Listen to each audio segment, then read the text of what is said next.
Assalamu alaikum. My dear fearless fighters of SSC 26, welcome to Biology Final Shot MCQ Special Class, যেখানে আমরা দেখাবো MCQ কিভাবে ভালো করা যায় এবং আমি এনশিওর করছি তোমাদের এই ক্লাসটা করার পর ইনশাল্লাহ বায়োলজি MCQ এ তোমার কোনো প্রবলেম থাকবে না। বাট আরেকটা সিক্রেট কথা, MCQ এর পাশাপাশি আমি এই ক্লাসে কিছু সিকিউ এর টপিক এবং কিছু চিত্র বলে দিব। সো এই ক্লাসটা যারা বায়োলজিতে ভালো করতে চাও তারা অবশ্যই করবে। কিভাবে করবে? খুব তাড়াতাড়ি ভাইয়া MCQগুলো বলে যাব, তুমি ভাইয়ের সাথে সাথে MCQগুলো রিভিশন দিয়ে দিবা এবং তোমার সামনে থাকে বই, খাতা কলম টুকে রাখবা যেগুলো বলবো এবং বই থেকে পারলে দাগায় রাখবা। সো আমরা সময় নষ্ট না করি, খুব ফাস্ট ওয়েতে আমরা ক্লাসটা আগাবো এবং মাথায় রাখবা এই ক্লাসটা করার পর, শুরু থেকে শেষ পর্যন্ত করার পর তোমার MCQ ইনশাল্লাহ অনেক অনেক বেটার হয়ে যাবে, আর কোনো প্রবলেম থাকবে না। এবং আমি আশাবাদী, কমন ফেলানোর মালিক আল্লাহ, বাট আমি চেষ্টা করেছি, আল্লাহ আমাকে দিয়ে চেষ্টা করেছে, এখানে যে অবজেক্টিভগুলো নিয়ে এসেছি সেইগুলো থেকে বা সেম প্যাটার্নের প্রশ্ন তুমি পরীক্ষার হলে পাবে ইনশাল্লাহ, সেটা যেই বোর্ডেই হোক না কেন। তো চলো আমরা শুরু করি। প্রথম অধ্যায় জীবন পাঠ, খুবই ইম্পর্টেন্ট MCQ এর জন্য। এবং জীবন পাঠের শুরুতেই তুমি দেখবা বইয়ে যে ভৌত শাখা এবং ফলিত শাখা, এখানে অনেকগুলো শাখার নাম দেওয়া আছে। সো ওই শাখাগুলোর নাম থেকে তোমার প্রশ্ন হয়, লাইক কোন শাখায় কি নিয়ে আলোচনা করা হচ্ছে, ঠিক আছে, কোনটা ভৌত, কোনটা ফলিত নয়, কোনটা ভৌত নয়, এই ধরনের প্রশ্ন তুমি পাবে MCQ এ এবং ক খ এর ক্ষেত্রেও পেতে পারো। সো প্রথম প্রশ্ন, জীবদেহে হরমোন নিয়ে আলোচনা করা হয় কোন শাখায়? চারটা অপশন আছে, চারটা অপশনে দেখবে চারটা ইনফরমেশন তোমার জানা হয়ে গেছে। হিস্টোলজিতে আলোচনা করা হয় টিস্যু নিয়ে, আমি খুব ফাস্ট যাবো মাই ডিয়ার স্টুডেন্টস, তোমরা আমার সাথে ফাস্ট আগাবে। সাইটোলজিতে আলোচনা করা হয় কোষ নিয়ে, ইকোলজিতে আলোচনা করা হয় বাস্তু সংস্থান বিদ্যা, এবং এন্ডোক্রাইনোলজিতে আলোচনা করা হয় হরমোন নিয়ে। হরমোনগুলো কোত্থেকে তৈরি হয়? অন্তঃক্ষরা গ্রন্থি থেকে হরমোনগুলো তৈরি হয়। আমাদের দেহে অসংখ্য অন্তঃক্ষরা গ্রন্থি আছে, পিটুইটারি, তারপর তোমার প্যানক্রিয়াসে আইলেটস অফ ল্যাঙ্গারহ্যান্স, কিডনির উপরে আছে সুপ্রারেনাল, থাইরয়েড, প্যারাথাইরয়েড, থাইমাস ইত্যাদি। নেক্সট প্রশ্ন, গোল আলুর বৈজ্ঞানিক নাম। তুমি দেখবা প্রথম অধ্যায়ের শেষের দিকে অনেকগুলো বৈজ্ঞানিক নাম দেওয়া আছে, তুমি কি সবগুলো বৈজ্ঞানিক নাম পড়বে? না, সবগুলো বৈজ্ঞানিক নাম পড়ার দরকার নেই যদি মুখস্থ করে না থাকো। চলো আমি একটু দেখিয়ে দিই কোন বৈজ্ঞানিক নামগুলো তুমি ভালো করে একটু পড়ার চেষ্টা করবে।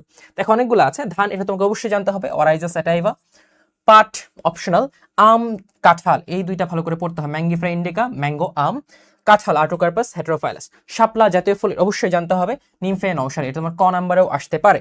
জবা হিবিস্কাস রোজা সিনেনসিস। তারপর চলে আসো কলেরা ভিব্রিও কলেরি।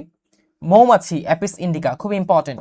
ইলিশ মাছ জাতীয় মাছ জানতে হবে, টেনোয়ালিসা ইলিশা, দেখো নামের সাথে মিল আছে, রাইট। দোয়েল জাতীয় পাখি, কপসিকাস সলারিস। দেন মানুষ অবশ্যই তোমাকে জানতে হবে, হোমো স্যাপিয়েন্স। আর এখানে আমাদের প্রশ্ন এসেছে গোল আলু। গোল আলুটা হচ্ছে তোমার, আমরা চলো প্রশ্নে চলে যাই, সোলানাম টিউবারাসাম, এটা গোল আলুর বৈজ্ঞানিক নাম। বাকিগুলো দেখো তুমি কিন্তু পারবা। অরাইজাস স্যাটাইভা ধান, নিমফিয়া নওশালি শাপলা, আর্টোকার্পাস হেটেরোফাইলাস কাঁঠাল। নেক্সট প্রশ্ন, জীবদের বিভিন্ন অঙ্গ প্রত্যঙ্গের নট অঙ্গ প্রত্যঙ্গ, জৈব রাসায়নিক কার্যাদি, অর্থাৎ ওদের জৈব রাসায়নিক কার্যাদি, নট দ্যাট অঙ্গ প্রত্যঙ্গ নিয়ে আলোচনা করা হয় কোন শাখায়। যদি অঙ্গ প্রত্যঙ্গ বলতো তখন আমরা মরফোলজি বলতাম, যেহেতু অঙ্গ প্রত্যঙ্গে জৈব রাসায়নিক কার্যাদি বলা হয়েছে, জৈব রাসায়নিক ক্রিয়া বিক্রিয়া বলা হয়েছে, সেটা আলোচনা করা হয় ফিজিওলজি বা শারীরবিদ্যা শাখায়। আর বাকি দুইটা হিস্টোলজি, সাইটোলজি আমরা পড়েছি। হিস্টোলজি টিস্যু নিয়ে আলোচনা করে, সাইটোলজি কোষ নিয়ে আলোচনা করে। জীবজগৎ সম্পর্কে সহজে ও সুশৃঙ্খলভাবে জানতে সাহায্য করে কোনটা? আমরা জানি জীবজগৎ সম্পর্কে সহজ এবং সুশৃঙ্খলভাবে জানতে আমাদের সাহায্য করে শ্রেণীবিন্যাস বিদ্যা বা ট্যাক্সোনমি, রাইট। সো শুরুতে আছে ট্যাক্সোনমি। ফিজিওলজি আমরা অলরেডি দেখেছি। এন্টোমোলজি পতঙ্গ বিদ্যা, পতঙ্গ নিয়ে আলোচনা করা হয়। আর জেনেটিক্স জিন তত্ত্ব, অর্থাৎ কিভাবে একটা জেনারেশন থেকে আরেকটা জেনারেশন বৈশিষ্ট্য স্থানান্তরিত হচ্ছে, বংশগতি বিদ্যা কিভাবে স্থানান্তরিত হচ্ছে, এই জিনিসটাই আলোচনা করা হয় জেনেটিক্সে। বা বংশগতি বৈশিষ্ট্য কিভাবে স্থানান্তর করা হচ্ছে বা স্থানান্তরিত হচ্ছে, এই জিনিসটা আলোচনা করা হয় জেনেটিক্স বা বংশগতি বিদ্যায়। টিস্যু সমূহের গঠন কোন শাখায় আলোচনা করা হয়? দেখছো এক্সপ্লেন করে পড়ার ফলে এটা আমরা কিন্তু জানি যে টিস্যু সমূহের গঠন আলোচনা করা হয় হিস্টোলজিতে। এমব্রায়োলজিতে আলোচনা করা হয় ভ্রূণ নিয়ে, ভ্রূণ মানে এমব্রায়ো। এন্ডোক্রাইনোলজি অলরেডি আমরা দেখেছি, হরমোন বিদ্যা। Cytology কোষবিদ্যা, right. নেক্সট প্রশ্ন, ফলিত জীববিজ্ঞানের শাখা কোনটি? বলেছিলাম কোনটা ফলিত শাখা কোনটা ভৌত শাখা, এটা তোমাকে চিনতে হবে। সো এই ক্ষেত্রে যেটা করবা, অপশনগুলোর দিকে তাকাবা, তুমি জাস্ট কোনটা ফলিত শাখা নয় এটা মার্ক করবা, বা কোনটা ভৌত শাখা এটা মার্ক করবা। সো যেটা করতে হবে, হয় ভৌত শাখাগুলোর নাম মনে রাখতে হবে অথবা ফলিত শাখার নাম মনে রাখতে হবে। যে কোনো একটা শাখার নাম মনে রাখলেই বাকিটা তোমার জন্য অটোমেটিক্যালি ইজি হয়ে যাবে। সো খেয়াল করে দেখো, কোষবিদ্যা ভৌত শাখা আমরা পড়েছি, শারীরবিদ্যা এটাও ভৌত শাখা আমরা পড়েছি, অনুজীব বিজ্ঞান বাস্তুবিদ্যা, এর মধ্যে বাস্তুবিদ্যা এটাও ভৌত শাখা, অনুজীব বিজ্ঞান এটা হচ্ছে ফলিত শাখা। এখানে মাইক্রোবায়োলজি, অণুজীব বিজ্ঞান, যেখানে আলোচনা করা হয় কোন জীবাণু কোন রোগটা তৈরি করে, সেই রোগটা থেকে বাঁচতে হলে কি করতে হবে, কোন ধরনের চিকিৎসা দরকার। সো কাইন্ড অফ একটা অ্যাপ্লিকেশন অফ নলেজ।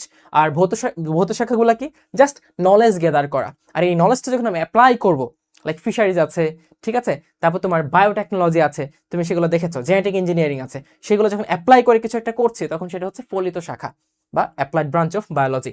এখন চলে আসো, কোনটি মনেরা রাজ্যের জীব?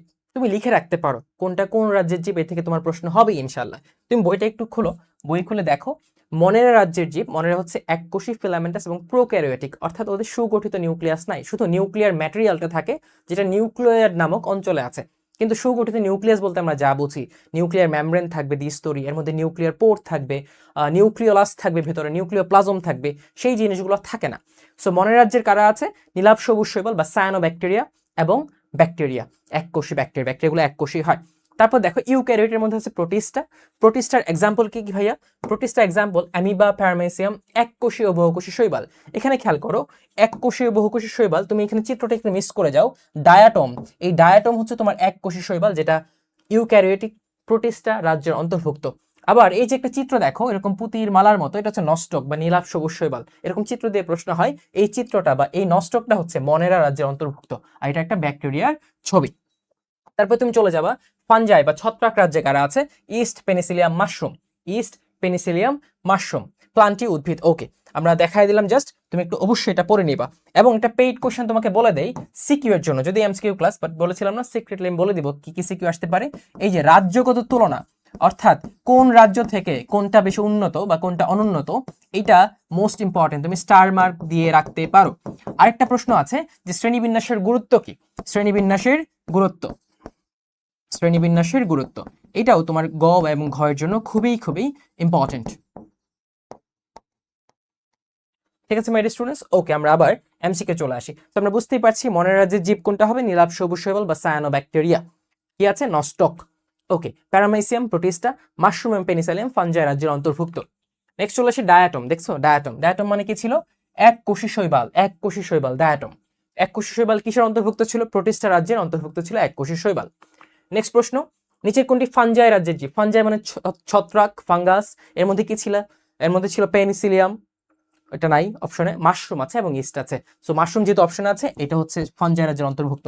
প্যারামাইসিয়াম, অ্যামিবা, কোন রাজ্য? প্রোটিস্টা। ব্যাকটেরিয়া মনেরা রাজ্যের অন্তর্ভুক্ত। কোনটির দেহ মাইসেলিয়াম দিয়ে গঠিত? মাইসেলিয়াম, মাইসেলিয়াম দিয়ে গঠিত হয় ছত্রাক যেগুলো আছে তাদের দেহ। সো ছত্রাক কোনটা আছে এখানে? মাশরুম, এটা হচ্ছে ছত্রাক, মাশরুম হচ্ছে ছত্রাক। কোন কোষীয় অঙ্গাণু ব্যাকটেরিয়ায় থাকে? খেয়াল করে দেখো, ব্যাকটেরিয়া একটা আদিকোষী জীব, আদিকেন্দ্রিক নিউক্লিয়াস তার মধ্যে আছে। আর এই আদিকোষী জীবে শুধুমাত্র রাইবোজোম নামক সার্বজনীন অঙ্গাণু ছাড়া অন্য কোনো কোষীয় অঙ্গাণু থাকে না। সো শুধুমাত্র কোনটা থাকে? রাইবোজোম থাকে, যেটা একটা সার্বজনীন বা ইউনিভার্সাল অর্গানিলস, যেটা প্রোটিন সিনথেসিস করে। এন্ড প্রোটিন হচ্ছে জীবনের ভাষা, জীব মানেই তার প্রোটিন থাকতে হবে, দ্যাট মিনস রাইবোজোম তার আছে। সো কোনটা আছে ভাইয়া? রাইবোজোম আছে। কোন কোষীয় অঙ্গাণু ব্যাকটেরিয়া থাকে? রাইবোজোম। এটা এই যে রাইবোজোম। অপশনগুলো ভুল এসেছে এখানে, তুমি অপশনগুলো একটু সুন্দর করে টুকে রাখো। ওকে, নেক্সট প্রশ্নে চলে আসি। ছত্রাকের কোষ প্রাচীর কি দিয়ে তৈরি? Lipid, pectin, chitin, polysaccharide. এটা আমরা জেনেছি যে ছত্রাকের কোষ প্রাচীর কাইটিন দিয়ে তৈরি। কি দিয়ে তৈরি? কাইটিন দিয়ে তৈরি। এটা চিরচেনা একটা প্রশ্ন, খুব ইম্পর্টেন্ট। মানুষের শ্রেণীবিন্যাসের সঠিক ক্রম কোনটি? আমরা যদি শ্রেণীবিন্যাসের সঠিক ক্রমের দিকে তাকাই, আমরা শুরুতে কিংডম লিখি, তারপর ফাইলাম লিখি, তারপর কি লিখি? ক্লাস, তারপর অর্ডার, তারপর ফ্যামিলি, তারপর জেনাস, তারপর স্পিসিস। সো মানুষের কিংডম হচ্ছে অ্যানিমেলিয়া, ফাইলাম কি? কর্ডাটা, তারপর ক্লাস কোনটা ভাইয়া? ম্যামালিয়া, তাই না? ক্লাসের পরে কোনটা আসবে? অর্ডার। মানুষ কোন অর্ডারে আছে? প্রাইমেট। সো ম্যামালিয়ার পরে প্রাইমেট থাকার কথা আছে। প্রাইমেটের পর ফ্যামিলি বা অর্ডারের পর ফ্যামিলি, মানুষ কোন ফ্যামিলিতে বা গোত্রে আছে? হোমিনিডি। তাহলে প্রাইমেটের পর হোমিনিডি থাকার কথা, এটা হচ্ছে কারেক্ট স্টেটমেন্ট। তারপরে কি থাকবে? হোমিনিডি পরে থাকবে হোমো, দ্যাট ইজ গনো, আর then Homo sapiens species. Okay, এটা খুব ইম্পর্টেন্ট এবং এটা ঘ নাম্বারের জন্য ইম্পর্টেন্ট। এই জিনিসটা সিকিউ এর জন্য ইম্পর্টেন্ট এবং কিন্তু আমি বলে দিয়েছি সিকোয়েন্সিয়ালি মানুষ এর শ্রেণীবিন্যাসগত ধাপ। নিমফিয়া নরশালি আমরা অলরেডি দেখেছি। নিমফিয়া নরশালি কি ভাইয়া? নিমফিয়া নরশালি শাপলার বৈজ্ঞানিক নাম, কাঁঠাল কি? আর্টোকার্পাস হেটেরোফাইলাস, জবা হিবিস্কাস রোজা সিনেনসিস, আম ম্যাঙ্গিফেরা ইন্ডিকা। ওকে, আর অ্যাপিস ইন্ডিকা হচ্ছে মৌমাছির। জাকারিনা ঢাকা খুবই ইম্পর্টেন্ট একটা প্রশ্ন এবং খুবই কনফিউজ একটা প্রশ্ন। জাকারিনা ঢাকা নাম দেখে মনে হয় এই নামটা করেছেন বা নামকরণটা করেছেন কাজী জাকির হোসেন, কিন্তু না, এই নামকরণটা করেছেন সাজিদ আলী হাওলাদার সাহেব। উনি ঢাকা বিশ্ববিদ্যালয়ের জুলজি ডিপার্টমেন্টের প্রতিষ্ঠাতা কাজী জাকির হোসেন এই স্যারের নামে নামকরণটা করেছেন। সো নামকরণ করেছেন সাজিদ আলী হাওলাদার কার নামে? কাজী জাকির হোসেন স্যারের নামে। প্রাককেন্দ্রিক কোষ বা আদিকেন্দ্রিক কোষ, ক্রোমোজোমে ডিএনএ আছে, নিউক্লিয়াস সুগঠিত, রাইবোজোম আছে। আমরা দেখেছি প্রাককেন্দ্রিক বা আদিকেন্দ্রিক মানে নিউক্লিয়াস সুগঠিত নাই, ঠিক আছে, তার নিউক্লিয়ার ম্যাটেরিয়াল আছে কিন্তু নিউক্লিয়াসটা সুগঠিত থাকে না না না, ঠিক আছে মাই ডিয়ার স্টুডেন্টস। সো 1 এবং 3 হচ্ছে তোমার কারেক্ট আনসার। সো ক্রোমোজোমে ডিএনএ আছে এবং রাইবোজোম থাকে। মৌমাছির বৈজ্ঞানিক নাম খেয়াল করে দেখো, এক্সপ্লেন করেছি, আমরা কিন্তু পেয়ে গেছি। অ্যাপিস ইন্ডিকা মৌমাছির বৈজ্ঞানিক নাম, আর্টোকার্পাস হেটেরোফাইলাস কাঁঠাল, অরাইজাস স্যাটাইভা ধান, দেন প্লাজমোডিয়াম ভাইভেক্স এটা হচ্ছে ম্যালেরিয়া, ঠিক আছে মাই ডিয়ার স্টুডেন্টস। আর কলেরার কি ছিল? Vibrio colliery. কলেরার কি ছিল? Vibrio colliery. তো তুমি যদি বৈজ্ঞানিক নাম নাও পারো, মোটামুটি এই জিনিসগুলো দেখে তোমার পরীক্ষা হলে মনে পড়বে। এই ক্লাসগুলো তোমাকে এইভাবেই হেল্প করবে ইনশাআল্লাহ। প্রোটিস্টা রাজ্যের অন্তর্ভুক্ত আমরা পড়েছি। প্রোটিস্টা অ্যামিবা, প্যারামেসিয়াম এন্ড এর মধ্যে কি আছে? অ্যামিবা আছে। এককোষী বহুকোষী শৈবালও ছিল। কোনটি কোষপ্রাচীর কাইটিন দ্বারা নির্মিত? আমরা একটু আগে দেখেছি ছত্রাকের কোষপ্রাচীর কি দিয়ে তৈরিত?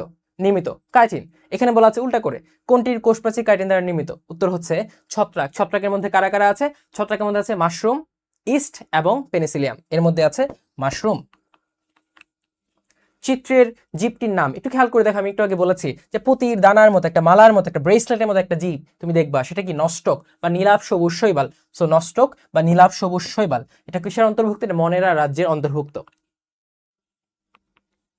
নিচের কোনটিতে স্পোর দিয়ে বংশবৃদ্ধি হয়? তুমি যখন ফানজাই রাজ্যটা পড়বা তখন দেখবা ওরা স্পোরের মাধ্যমে বংশবৃদ্ধি করে এবং স্পোরটা হয় হ্যাপ্লয়েড স্পোর।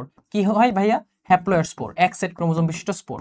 এই হ্যাপ্লয়েড স্পোরের মাধ্যমে বংশবৃদ্ধি করে ছত্রাক। ছত্রাকের অন্তর্ভুক্তকে পেনিসিলিয়াম, এটা ছত্রাকের অন্তর্ভুক্ত। সো এই ছিল প্রথম অধ্যায়। তাহলে আমি সাম আপ করি, একটু রিক্যাপ করো। অবশ্যই তোমাকে জানতে হবে ফলিত শাখা ভৌত শাখা, অবশ্যই তোমাকে জানতে হবে কয়টা রাজ্য আছে, প্রত্যেকটা রাজ্যের অন্তর্গত কারা, এবং প্রত্যেকটা রাজ্যের কি কি ক্যারেক্টারিস্টিক আছে। এটা সিকিউ এর জন্য ইম্পর্টেন্ট টু এক্সপ্লেইন কোন রাজ্য থেকে বেশি উন্নত বা অনুন্নত, ঠিক আছে। তোমাকে কয়েকটা বৈজ্ঞানিক নাম পড়তে হবে, তোমাকে মানুষের শ্রেণীবিন্যাসগত যে স্টেপগুলো আছে সেগুলো পড়তে হবে, এবং ঘ নাম্বার জন্য আরেকটা জিনিস কি পড়তে হবে? শ্রেণীবিন্যাসের গুরুত্ব ভালো করে পড়তে হবে। আর শ্রেণীবিন্যাস বিদ্যার জনক কাকে বলা হয়? Carolus Linnaeus. শ্রেণীবিন্যাস বিদ্যার জনক কাকে বলা হয়? Carolus Linnaeus. মাই ডিয়ার স্টুডেন্টস, অনেক কিছু হয়তো বোর্ডে লিখবো, অনেক কিছু বোর্ডে লিখবো না কিন্তু মুখে বলবো। সো প্রত্যেকটা কথা, প্রত্যেকটা লেখাই তোমার জন্য ইম্পর্টেন্ট। যতক্ষণ ক্লাসটা করবা সবগুলা কথা এবং সবগুলা লেখা ভালো করে ফলো করার চেষ্টা করবা। চ্যাপ্টার 2 তে চলে আসি, জীবকোষ ও টিস্যু। খুব important chapter, both for MCQ এবং সিকিউ। এবং তুমি দেখবা তোমার একটা মেজর পোর্শন অফ এমসিকিউ এবং সিকিউ পাবা জীবকোষ ও টিস্যু থেকে। চলো আমরা শুরু করি। জলজ উদ্ভিদের বড় বড় বায়োকুঠুরিযুক্ত প্যারেনকামাকে কি বলে? আমরা প্যারেনকামা কি জানি যে উদ্ভিদ টিস্যু প্রধানত দুই প্রকার, স্থায়ী টিস্যু, ভাজক টিস্যু। এই স্থায়ী টিস্যুর মধ্যে আবার কারা আছে? সরল, জটিল এবং ক্ষরণকারী টিস্যু। এই সরল টিস্যুর মধ্যে আবার 3 প্রকার আছে, প্যারেনকাইমা, কোলেনকাইমা, স্ক্লেরেনকাইমা। এই প্যারেনকাইমা হচ্ছে অলরাউন্ডার কোষ, যেটা পাতায় থাকে, যেটা পাতলা হয়, যেটা কাইন্ড অফ তোমার খাদ্য পরিবহন, খাদ্য সঞ্চয় সবকিছুই করতে পারে, খাদ্য তৈরিতেও হেল্প করে। এই প্যারেনকাইমার কয়েকটা মডিফিকেশন আছে। এই প্যারেনকাইমাতে বাতাস থাকতে পারে বা এয়ার থাকতে পারে। যদি এয়ার থাকে সেটাকে বলা হয় এরেনকাইমা। আর ক্লোরোফিল যুক্ত প্যারেনকাইমাকে বলা হয় ক্লোরেনকাইমা। মাই ডিয়ার স্টুডেন্টস, ক্লোরোফিল যুক্ত প্যারেনকাইমাকে বলা হয় ক্লোরেনকাইমা। My bad. আবারও বলছি, ক্লোরোফিল যুক্ত প্যারেনকাইমাকে বলা হচ্ছে ক্লোরেনকাইমা, আর বায়ু কুঠুরিযুক্ত প্যারেনকাইমাকে বলা হয় এরেনকাইমা, এয়ার বায়ু। ক্লোরোফিল, ক্লোরেনকাইমা। আর কোলেনকাইমা আর একটা স্বতন্ত্র ধারা, কিসের? সরল টিস্যুর। স্ক্লেরেনকাইমা ওইটাও, স্ক্লেরেনকাইমা হচ্ছে মৃত কোষ। স্ক্লেরেনকাইমা মৃত কোষ, যার দুইটা রূপ থাকে, ফাইবার এবং স্ক্লেরাইড। স্ক্লেরাইডকে বলা হয় স্টোন সেল, আমরা একটু পরে দেখবো ইনশাল্লাহ। ফুলের লাল বর্ণের জন্য দায়ী কোনটি? ফাইকোএরিথ্রিন, ক্যারোটিন, ফাইকোসায়ানিন এবং জেন্থোফিল। সায়ানিন মানে হচ্ছে ব্লু, মাথায় রাখবা। জেন্থোফিল হলুদ, ক্যারোটিন কমলা বা কমলা লাল, ফাইকোএরিথ্রিন খেয়াল করে দেখো, তুমি এরিথ্রোসাইট পড়েছো, লোহিত রক্তকণিকা। এরিথ্রো কথাটার মানে হচ্ছে লাল। তো ফাইকোএরিথ্রিনের কারণে ফুলের লাল বর্ণ দেখা যায়। নেক্সট প্রশ্ন, কোনটির কোষ প্রাচীরে সেলুলোজ ও প্যাকটিন জমা হয়ে পুরো হয়? এটা দেখবা প্যারেনকাইমা, কোলেনকাইমা, স্ক্লেরেনকাইমা যখন পড়বা, প্যারেনকাইমার কোষ প্রাচীরটা পাতলা হয়, ওদের মধ্যে আন্তঃকোষীয় ফাঁকা জায়গা আছে। এই প্যারেনকাইমার কোষের মধ্যে যখন আলটিমেটলি এই টাইপের কোষের মধ্যে সেলুলোজ এবং পেকটিন জমা হয় কোষ প্রাচীরকে ঘিরে, তখন এই কোষ প্রাচীরটা একটু মোটা হয়ে যায়। ওই মোটা কোষ প্রাচীর দেখা যায় একটা বিশেষ ধরনের টিস্যুতে, যার নাম কোলেন কাইমা। যার নাম কোলেন কাইমা, খুব ভালো করে মাথায় রাখবা, কোলেন কাইমা। আর ক্লোরেন কাইমা কি? ক্লোরোফিল যুক্ত প্যারেন কাইমা হচ্ছে chlorenchyma, one kind of modification of parenchyma. Then কোষঝিল্লির ভাঁজকে কি বলা হয়? কোষঝিল্লির ভাঁজ এরকম আঙুলের মতো ভাঁজ, তাই না? এই যে কোষঝিল্লির ভাঁজ, এগুলো খুবই ক্ষুদ্র ক্ষুদ্র মাইক্রোস্কোপিক ভাঁজ, এদের বলা হয় মাইক্রোভিলাই। কি বলা হয়? মাইক্রোভিলাই। এই নিউরোলেমা হচ্ছে নিউরনের আবরণ, নিউরনের আবরণ হচ্ছে নিউরোলেমা। ঠিক আছে মাই ডিয়ার স্টুডেন্টস, লেমা মানেই আবরণ, যেমন প্লাজমা লেমা, কোষঝিল্লি। ল্যামেলি এটা কোথায় পাবা? প্লাস্টিডে পাবা। কোথায় পাবা মাই ডিয়ার স্টুডেন্টস? প্লাস্টিডে পাবা। ওই প্লাস্টিডের স্ট্রোমার মধ্যে যে ল্যামেলিগুলো থাকে, স্ট্রোমা ল্যামেলি, যারা গ্রানামকে যুক্ত করে রাখে। দেন ভিলাই, ভিলাই কোথায় পাবো বলতো? আমাদের অন্ত্রে ভিলাই আছে, যেটা আমাদের খাদ্য বস্তুকে শোষণ করে। আমাদের অন্ত্রে ভিলাই আছে, যে আমাদের খাদ্য বস্তুকে শোষণ করে। নিচের কোনটি কোষ গহ্বর সৃষ্টিতে সাহায্য করে? নিচের কোনটি কোষ গহ্বর সৃষ্টিতে সাহায্য করে? উত্তর হচ্ছে অন্তঃপ্লাজমীয় জালিকা বা এন্ডোপ্লাজমিক রেটিকুলাম। এটা আরো অনেক কাজ করে। এটা তোমার রাফ এন্ডোপ্লাজমিক রেটিকুলাম যখন হয়, যার গায়ে রাইবোজোম লেগে থাকে, তখন সেটা প্রোটিন সংশ্লেষণ করে। যখন স্মুথ বা মসৃণ এন্ডোপ্লাজমিক রেটিকুলাম হয়, তখন সেটা লিপিড বা হরমোন সংশ্লেষণ করে। লিপিড, নট হরমোন, লিপিড, তোমাদের বইয়ে এটাই আছে। আর অন্তঃপ্লাজমীয় জালিকা হচ্ছে কোষের মধ্যে পরিবহন, মানে একই কোষের মধ্যে পরিবহনের কাজটা করে। কি ভাইয়া? একই কোষের মধ্যে পরিবহনের কাজটা করে। প্লাস্টিড তুমি জানো কোষের রান্নাঘর, শর্করা জাতীয় খাবার তৈরি করে। গলজি বডি, খুব ইম্পর্টেন্ট, খুব ইম্পর্টেন্ট, এটা মাথায় রাখবে। হরমোন, হরমোন উৎপাদন করে, সংশ্লেষণ করে। আরো কয়েকটা ফাংশন আছে, আমরা তোমাকে একটু ছোট্ট করে বই থেকে দেখিয়ে দিচ্ছি মাই ডিয়ার স্টুডেন্টস। একটু বই থেকে দাগায় নাও এটা কাজটা, তাহলে পড়া হয়ে যাবে ইনশাল্লাহ। এই দেখো এন্ডোপ্লাজমিক রেটিকুলাম কি করে ভাইয়া? উৎসেচক ও কোষ উৎপাদে অন্যান্য দ্রব্যাদি এর মাধ্যমে চলাচল করে এক কোষ থেকে অন্য কোষে। এক কোষ থেকে অন্য কোষে উৎসেচক ও অন্যান্য জিনিস চলাচল করে, এটা একটু মার্ক করে রাখো। এক কোষ থেকে অন্য কোষে উৎসেচক ও কোষ উৎপাদিত অন্যান্য দ্রব্যাদি কার মাধ্যমে? এন্ডোপ্লাজমিক রেটিকুলামের মাধ্যমে পরিবাহিত হয়। তারপর খেয়াল করি গোলজি বস্তুতে চলে আসি। এটা খেয়াল করো, হরমোন নিঃসরণের ভূমিকা আছে। বিভিন্ন বিপাকীয় কাজ, বিভিন্ন বিক্রিয়া সম্পন্ন হয় গোলজি বস্তুর মধ্যে। কখনো কখনো তারা প্রোটিন সঞ্চয় করে। তাহলে প্রোটিন সঞ্চয়, হরমোন নিঃসরণ এবং বিপাকীয় কাজ, এদের সংগঠন স্থল কোথায়? গোলজি বডি বা গোলজি অ্যাপারেটাস। ঠিক আছে মাই ডিয়ার স্টুডেন্টস, খুবই খুব ইম্পর্টেন্ট। কোষ গহ্বর খেয়াল করে, ফাঁকা জায়গা, এর ভেতরে কোষরস আছে। ঠিক আছে, এখানে প্রাণী কোষে কোষ গহ্বর সাধারণত অনুপস্থিত থাকে, উদ্ভিদ কোষে বড় একটা কোষ গহ্বর আছে। লাইসোজোম, এক লাইনে বলে দিচ্ছি, লাইসোজোমের কাজ হচ্ছে জীবাণুকে ধ্বংস করা। মাঝে মাঝে অক্সিজেনের অভাবে বা খাবার দাবারের অভাবে লাইসোজোম নিজের কোষকে নিজেই ধ্বংস করে ফেলতে পারে। কোষ কঙ্কাল, রাইবোজোম, সেন্ট্রোজোম, এগুলা ঝিল্লিবিহীন অঙ্গাণু, আমরা পরবর্তীতে দেখব। এনিওয়েজ, আমরা আবার আমাদের স্লাইডে চলে যাই। এটা শেষ। মাইটোকন্ড্রিয়া পাওয়ার অফ সেল, যেখানে শক্তি উৎপন্ন হয় শ্বসন প্রক্রিয়ায়। মাইটোকন্ড্রিয়ার ভেতরের ভাঁজকে কি বলা হয়? তুই মাইটোকন্ড্রিয়া একদম এঁকে ফেলতে পারবে এরকম 1 মিনিটে। ঠিক আছে, এই যে মাইটোকন্ড্রিয়া, এই যে মাইটোকন্ড্রিয়া, এই মাইটোকন্ড্রিয়ার ভেতরের যে স্তরটা আছে এটা ভাঁজ হয়ে যায়। এই ভাঁজ হওয়া স্তরটাকে বলা হচ্ছে ক্রিস্টি। আর এই ভাঁজ হওয়া স্তরের মধ্যে এরকম কিছু বোটার মতো জিনিসপত্র থাকে, যেখানে অনেক অনেক এনজাইম থাকে, যে এনজাইমগুলো পরবর্তী শ্বসন প্রক্রিয়ায় শক্তি উৎপন্ন করে। এই যে ভাঁজ হওয়া ক্রিস্টির মধ্যে যে এনজাইম সমৃদ্ধ এরকম ইউনিটগুলা বা ভাঁজ গোটাগুলা দেখা যায়, সেটাকে বলা হচ্ছে অক্সিজোম। এটা হচ্ছে অক্সিজোম। আর মাইক্রোভিলা আমরা দেখেছি, ল্যামেলাম বা ল্যামেলা কোথায় দেখবো? প্লাস্টিডে দেখবো, আমরা অলরেডি দেখেছি। চিত্র এ, চিত্র এ কি দেখো ভাইয়া? এরকম কয়েকটা নালী আছে, বস্তার মতো একত্রে স্ট্যাকড হয়ে আছে, যুক্ত হয়ে আছে। এটা হচ্ছে গোলজি বডি বা গোলজি অ্যাপারেটাস। এটা কি ভাইয়া? দেখো এই একটা অঙ্গাণু আস্তে আস্তে এই যে জীবাণুটাকে তার মধ্যে নিয়ে গেল, এটা হচ্ছে লাইসোজোম। চিত্র বি লাইসোজোম, চিত্র এ গোলজি বস্তু। আমরা কিন্তু অলরেডি এদের কাজ দেখে ফেলেছি। তাহলে চিত্র এর ক্ষেত্রে দেখো, প্রধানত উদ্ভিদে পাওয়া যায়, কোষরস ধারণ করে। কোষরস ধারণ করা কোষ গহ্বরের কাজ। কার্বোহাইড্রেট তৈরি করে, কার্বোহাইড্রেট বা শর্করা তৈরি করে, এটা কার কাজ? প্লাস্টিডের কাজ। কখনো কখনো প্রোটিন সঞ্চয় করে, আমরা একটু দেখেছি। হরমোন নিঃসরণ, প্রোটিন সঞ্চয়, কার কাজ? গোলজি বস্তুর কাজ। সো এটা হচ্ছে উত্তর। নেক্সট চিত্র বি লাইসোজোম। লাইসোজোম কি করে? মারামারি করে, কাটাকাটি করে। তারা হচ্ছে তোমার বডির অ্যাটম বোমা, তারা জীবাণুকে ধ্বংস করবে। কখনো কখনো কোষকে মেরে ফেলবে, নিজের কোষকে নিজেই মেরে ফেলে। কখন? অক্সিজেনের অভাব হলে, খাদ্যের অভাব হলে। আর হরমোন উৎপাদন করা কার কাজ বা হরমোন নিঃসরণ করা কার কাজ? গোলজি বস্তুর কাজ। সো 1 এবং 3 কারেক্ট অ্যান্সার, 1 এবং 3। কোষরসের পরিবহন কিসের মাধ্যমে হয়?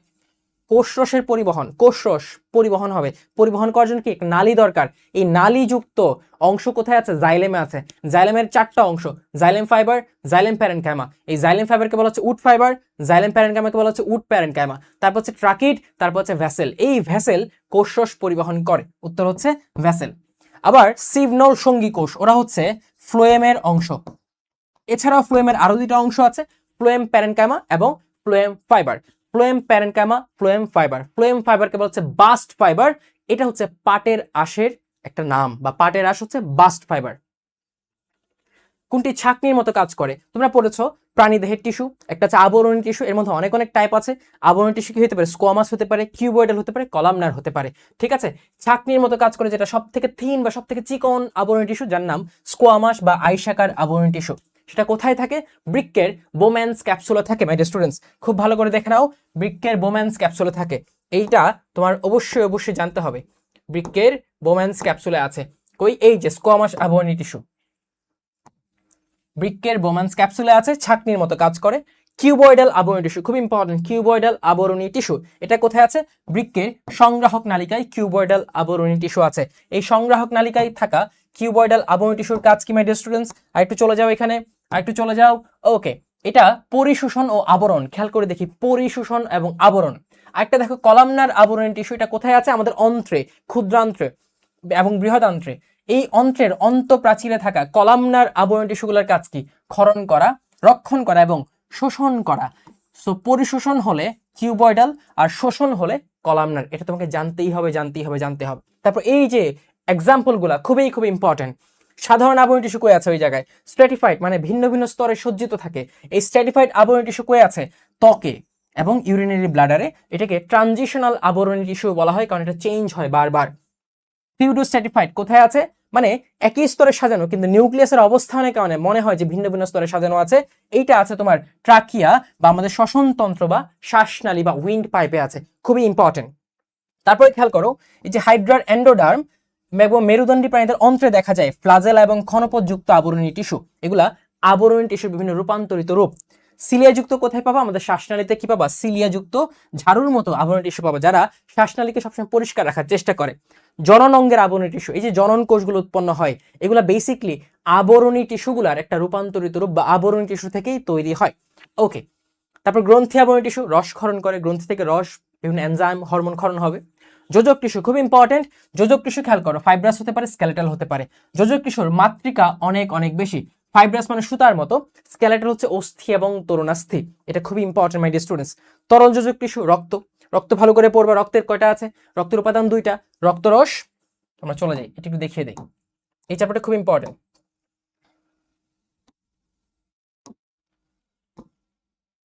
রক্তরস এবং রক্তকণিকা।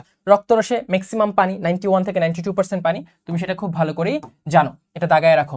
ঠিক আছে, রক্তকণিকা কি আছে? আরবিসি, ডাব্লিউবিসি এবং অনুচক্রিকা। আরবিসি লাল, আরবিসি কোনো নিউক্লিয়াস থাকে না। ডাব্লিউবিসি শ্বেত রক্তকণিকা সাদা, নিউক্লিয়াস আছে। আর অনুচক্রিকা সব থেকে ক্ষুদ্র রক্তকণিকা। ঠিক আছে মাই ডিয়ার স্টুডেন্টস। লসিকা কি? 2টা টিস্যুর মাঝখানে যে তরল পদার্থ থাকে সেটা হচ্ছে লসিকা। লসিকার জন্য আলাদা লসিকা তন্ত্র আছে, এটা আমরা দেখেছি। পেশি টিস্যু সিকিউর জন্য ইম্পর্টেন্ট, এমসিকিউর জন্য ইম্পর্টেন্ট। জাস্ট 3টা লাইন বলে দিচ্ছি।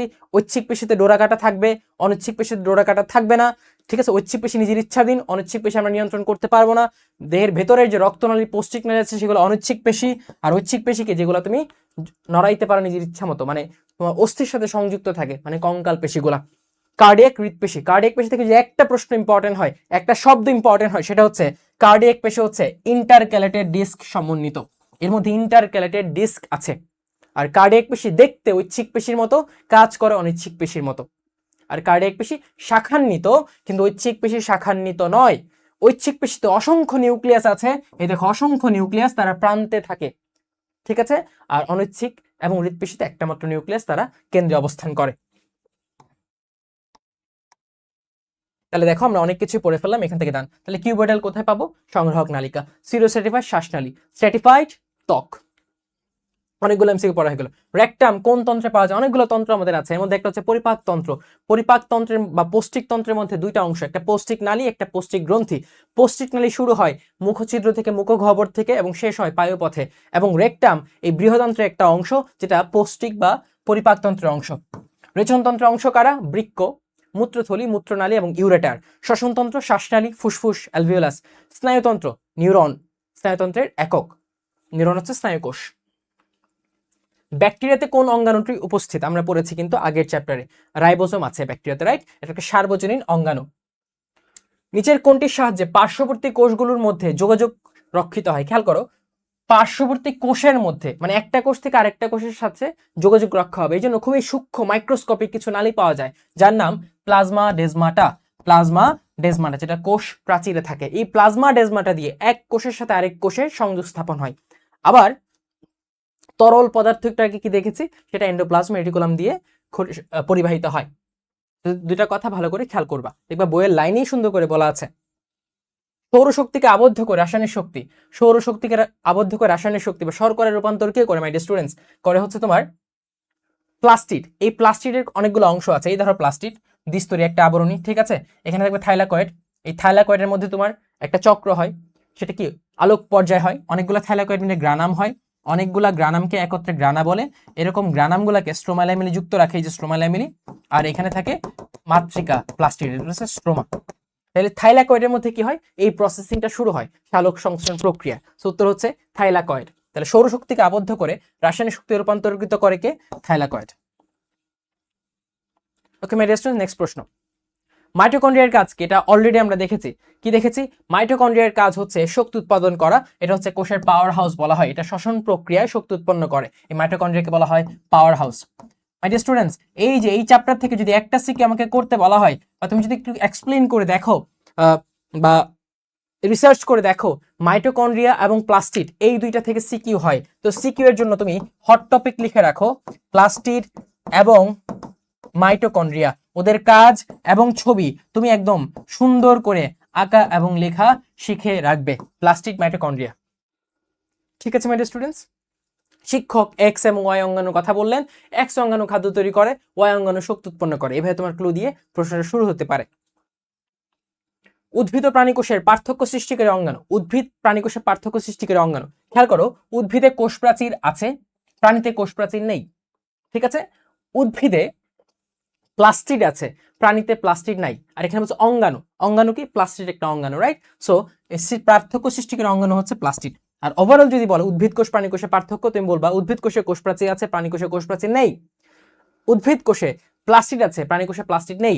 উদ্ভিদ কোষে বড় একটি কোষ গহ্বর আছে, প্রাণী কোষে সাধারণত কোষ গহ্বর থাকে না, থাকলেও অতি ক্ষুদ্র ক্ষুদ্র কোষ গহ্বর থাকে। শেষ, সিকিউ এর একটা প্রশ্ন হয়ে গেল।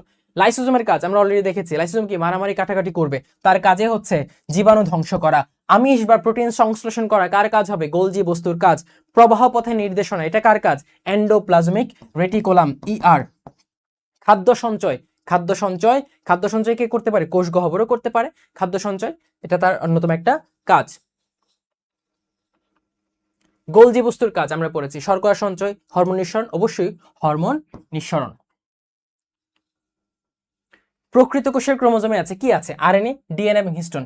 কথাটা হচ্ছে প্রকৃত কোষ, প্রকৃত কোষের ক্রোমোজোমে আছে ডিএনএ এবং একটা প্রোটিন যার নাম হিস্টোন প্রোটিন। আর এই হিস্টোন প্রোটিনটা কোথায় থাকে না বলতো? আদিকোষী জীবের ক্রোমোজোমে থাকে না, বা আদিকোষের বা প্রাককেন্দ্রিক কোষের ক্রোমোজোমে থাকে না, এই জন্য তাদের যে নিউক্লিয়ার ম্যাটেরিয়ালটা আছে বা ক্রোমোজোমটা আছে সেটাকে বলা হয় নেকেড ক্রোমোজোম বা নগ্ন ক্রোমোজোম। সো এটার উত্তর হচ্ছে প্রকৃত কোষে থাকে ডিএনএ এবং হিস্টোন প্রোটিন 2 এবং 3। ঝিল্লিবিহীন সাইটোপ্লাজমীয় অঙ্গাণু, একটা ছড়া দিয়ে মাথায় রাখবা, প্রথম মামাই সেরা, ঠিক আছে? এই প্র দিয়ে হচ্ছে প্রোটিওজোম, মা দিয়ে হচ্ছে মাইক্রোটিউবিউলস, এই মা দিয়ে হচ্ছে মাইক্রোফিলামেন্ট, ই দিয়ে হচ্ছে ইন্টারমিডিয়েট ফিলামেন্ট। এই তিনটাকে একত্রে বলা হয় কোষীয় কঙ্কাল, যারা কোষে দৃঢ়তা প্রদান করে, তারপর কোষ বিভাজনের সময় মাইটোটিক অ্যাপারেটাস তৈরি করে বা স্পিন্ডল অ্যাপারেটাস তৈরি করে। আর দন্ত সহায়িকা সে দিয়ে হচ্ছে সেন্ট্রোজোম বা সেন্ট্রিওল, সেন্ট্রোজোম সেন্ট্রিওল আলাদা, দুইটা সেন্ট্রিওল, এর বাহিরে সেন্ট্রোস্ফিয়ার, এই মিলে হয় সেন্ট্রোজোম, রাইট? আর রা দিয়ে হচ্ছে রাইবোজোম। তাহলে এর মধ্যে কারা আছে অপশনে? রাইবোজোম আছে। সো রাইবোজোম হচ্ছে ঝিল্লিবিহীন একটা অঙ্গাণু। কোনটিকে স্টোন সেল বলা হয়? খেয়াল করে দেখো, আমরা বলেছিলাম স্ক্লেরেনকে আমার দুইটা ভ্যারাইটি আছে, একটা হচ্ছে ফাইবার বা তন্তু সদৃশ, আর একটা হচ্ছে স্ক্লেরাইড। এই স্ক্লেরাইডকে বলা হয় স্টোন সেল, স্ক্লেরাইডকে বলা হয় স্টোন সেল। মৃত কোষ। পানি ও খনিজ লবণ পরিবহনে অধিক ভূমিকা রাখে কে? নালী। নালীটা কি ছিল? ভ্যাসেল। কে ভাইয়া? ভ্যাসেল। স্কোয়ামাস আবরণী কলা, খেয়াল করে দেখো স্কোয়ামাস আইসাকার ছাকনির মতো কাজ করে, কোথায় ছিল? বৃক্কের বোম্যান্স ক্যাপসুলে ছিল, বোম্যান্স ক্যাপসুল। সংগ্রাহক নালিকায় কি ছিল? Cuboidal, right, cuboidal. আর অন্ত্রে কি ছিল? অন্ত্রে ছিল কলামনার, এটা অস্ত্র না, এটা অন্ত্র হবে। আচ্ছা, আর হাইড্রাইট এন্ডোডার্মে ছিল প্লাজেলা যুক্ত এবং ক্ষণপথ যুক্ত। কোন টিস্যুতে জনন কোষ তৈরি? আমরা পড়েছি কোন টিস্যুতে? নর্মালি আবরণী টিস্যুগুলো রূপান্তরিত হয়ে জনন টিস্যু বা জনন টিস্যু, জনন কোষ তৈরি করে, জনন কোষ তৈরি করে। শ্বসনতন্ত্রে খেয়াল করো, ট্রাকিয়া, শ্বসনতন্ত্রে কোন ধরনের আবরণী টিস্যু দেখা যায়? কোন ধরনের ভাইয়া? সিউডো স্ট্র্যাটিফাইড আর সিলিয়া যুক্ত আবরণী টিস্যু, সিলিয়া যুক্ত ও সিউডো স্ট্র্যাটিফাইড আবরণী টিস্যু, সিলিয়া যুক্ত। প্রাককেন্দ্রিক কোষের ক্রোমোজোমে ডিএনএ আছে, ওকে। নিউক্লিয়াস সুগঠিত, নো, নিউক্লিয়াস সুগঠিত নয়, রাইবোজোম আছে, তার রাইবোজোম আছে, কারণ রাইবোজোম হচ্ছে সার্বজনীন। সো 1 এবং 3 হচ্ছে কারেক্ট আনসার। প্যারেনকামা টিস্যুর ক্ষেত্রে প্যারেনকামা প দিয়ে মনে রাখবা, প ফর প্যারেনকামা, প তে পাতলা, ঠিক আছে, প তে হচ্ছে তোমার প্রসেসিং করা বা খাবার তৈরি করা, আর প দিয়ে হচ্ছে পাতা, পাতার মধ্যে ওরা ম্যাক্সিমাম থাকে। সো পাতলা প্রাচীর যুক্ত, ওদের আন্তঃকোষীয় ফাঁকা জায়গা আছে। স্টোন সেল না, কারণ স্টোন সেল হচ্ছে স্ক্লেরেনকামার একটা অন্তর্ভুক্ত,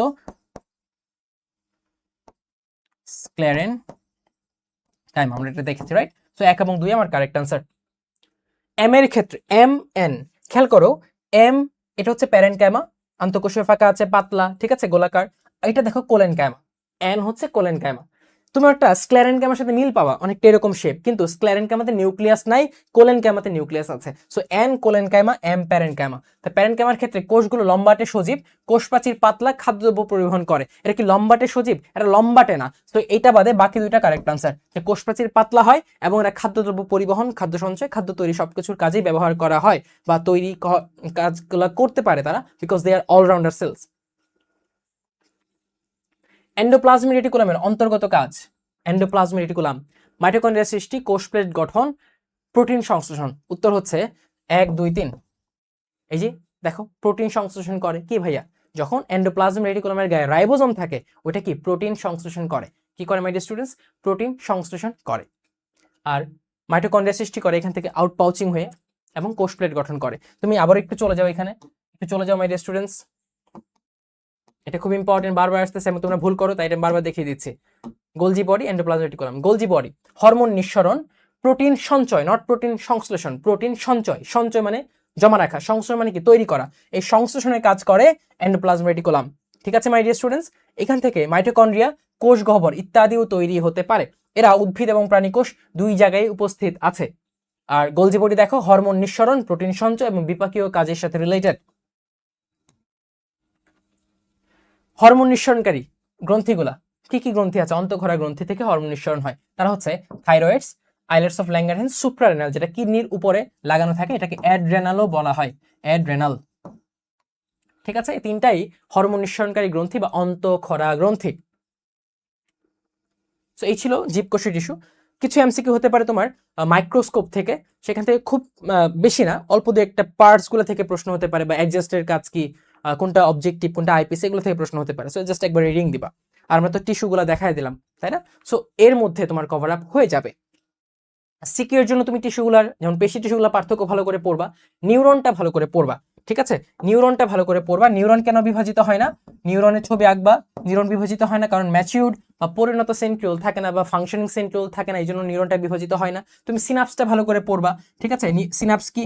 সিনাপস হচ্ছে একটা নিউরনের সাথে আরেকটা নিউরনের যে কানেকশন, যেটার মাধ্যমে তারা একটা নিউরন থেকে আরেকটা নিউরনে স্নায়ু উদ্দীপনাকে পরিবহন করে, তারা হচ্ছে সিনাপস, ঠিক আছে। যে প্রক্রিয়ায় এই পরিবহনটা হয় সিনাপস তৈরির মাধ্যমে বা সিনাপস তৈরির প্রক্রিয়া, তার নাম সিনাপসিস প্রক্রিয়া। এটা খুব ইম্পর্টেন্ট, কারণ এছাড়া উদ্দীপনা পরিবহন হইতো না, ঠিক আছে। তৃতীয় অধ্যায়ে কোষ বিভাজন চলে আসি। কোষ বিভাজন থেকে তোমার প্রথমে সিকিউটা বলে নেই, খুবই মানে একটা পেইড কোশ্চেন, এটা ইম্পর্টেন্ট, আসবেই। একটা হচ্ছে মাইটোসিস এবং মায়োসিসের পার্থক্য, মাস্ট লাগবেই। আরেকটা হচ্ছে মাইটোসিস এবং মায়োসিসের গুরুত্ব। এই দুটো তুমি গ এবং ঘতে পাবা ইনশাল্লাহ, এই চ্যাপ্টার থেকে প্রশ্ন আসলে। আর কিছু আসতে পারে ধাপগুলো এক্সপ্লেন করা। ধাপের মধ্যে আমার কাছে সবথেকে ইম্পর্টেন্ট মনে হয় প্রোমেটাফেস, তারপর হচ্ছে টেলোফেস, তারপর হচ্ছে মেটাফেস। এই তিনটাকে সবথেকে ইম্পর্টেন্ট মনে হয় সিকিউর জন্য। আর এমসিকিউ এর জন্য সবথেকে ইম্পর্টেন্ট ধাপ হচ্ছে অ্যানাফেস। অ্যানাফেসে ক্রোমোজোমের আকৃতি কেমন দেখা যায়, নট ক্রোমোজোম, ক্রোমাটিডের আকৃতি কেমন দেখা যায়, VLIJ, এটা খুবই খুব ইম্পর্টেন্ট, বারবার বিভিন্ন জায়গায় আসে, চলো আমরা শুরু করি। মাইটোসিসের কোন ধাপে স্পিন্ডল তন্তু সৃষ্টি হয়? আমরা পড়েছি মাইটোসিসের 5টা ধাপ: prophase, prometaphase, metaphase, anaphase, telophase. ঠিক আছে, প্রোফেজে কি হয়? প্রোফেজে জল বিয়োজন হয়, মানে জল বা পানি এগুলা কমতে থাকে, ক্রোমোজোমগুলা খাটো এবং মোটা হতে শুরু করে, পেঁচানো হওয়া শুরু করে, এবং ক্রোমোজোমটা দৈর্ঘ্য বরাবর, অনুদৈর্ঘ্য বরাবর 2টা খণ্ডে বিভক্ত হয়, কিন্তু সেন্ট্রোমিয়ারটা তখনও ভাঙে না। প্রোমেটাফেজে কি হয়? প্রোফেজে যে শুরু হয়েছিল তা আরো চলতে থাকে, অর্থাৎ এটা আরো খাটো মোটা হয়, এটা আরো পানি ছাড়তে থাকে। এই জায়গায় প্রোমেটাফেজে এসে তার এই টানাটানির জন্য একটা যন্ত্র তৈরি হয় যার নাম স্পিন্ডল তন্তু বা স্পিন্ডল অ্যাপারেটাস। সো প্রোমেটাফেজে এসে স্পিন্ডল তন্তু তৈরি হয়। এই স্পিন্ডল তন্তুর মধ্যে কিছু কিছু তন্তুর মধ্যে কারা লাগানো থাকে? ক্রোমোজোম লাগানো থাকে। যাদের সাথে ক্রোমোজোম লাগানো থাকে তাদেরকে বলা হচ্ছে ট্র্যাকশন তন্তু। ট্র্যাকশন তন্তু, ট্র্যাকশন তন্তু, ট্র্যাকশন তন্তু। ঠিক আছে মাই ডিয়ার স্টুডেন্টস? ওকে, মেটাফেজে কি হয়? ম দিয়ে মনে রাখবা। মেটাফেজে সব থেকে খাটো এবং মোটা হয় ক্রোমোজোমগুলো। মেটাফেজে মেটাকাইনেসিস হয়। কি মেটাকাইনেসিস হবে? এই যে মেরু আছে, দুই মেরুর মাঝখানে ক্রোমোজোমগুলা সেন্ট্রোমিয়ারকে মাঝখানে রেখে বিন্যস্ত হয়ে যাবে। কোথায়? মেটাফেজে। এই মেটাফেজে সেন্ট্রোমিয়ার বিভক্ত হওয়া শুরু হয়, মানে এই যে ক্রোমোজোম ছিল, এই সেন্ট্রোমিয়ার ছিল, এরা বিভক্ত হওয়া শুরু হবে। আর যখনই বিভক্ত হয়ে যাবে অ্যানাফেজ শুরু হয়ে যাবে। ঠিক আছে মাই ডিয়ার স্টুডেন্টস? আচ্ছা, অ্যানাফেজ গতি পর্যায়, ক্রোমোজোমগুলা ভেঙে যায়, ভেঙে যাওয়ার পর সেন্ট্রোমিয়ারকে সামনে রেখে তারা মেরুর দিকে যাতায়াত শুরু করে। কোথায়? অ্যানাফেজে, গতি পর্যায়ে।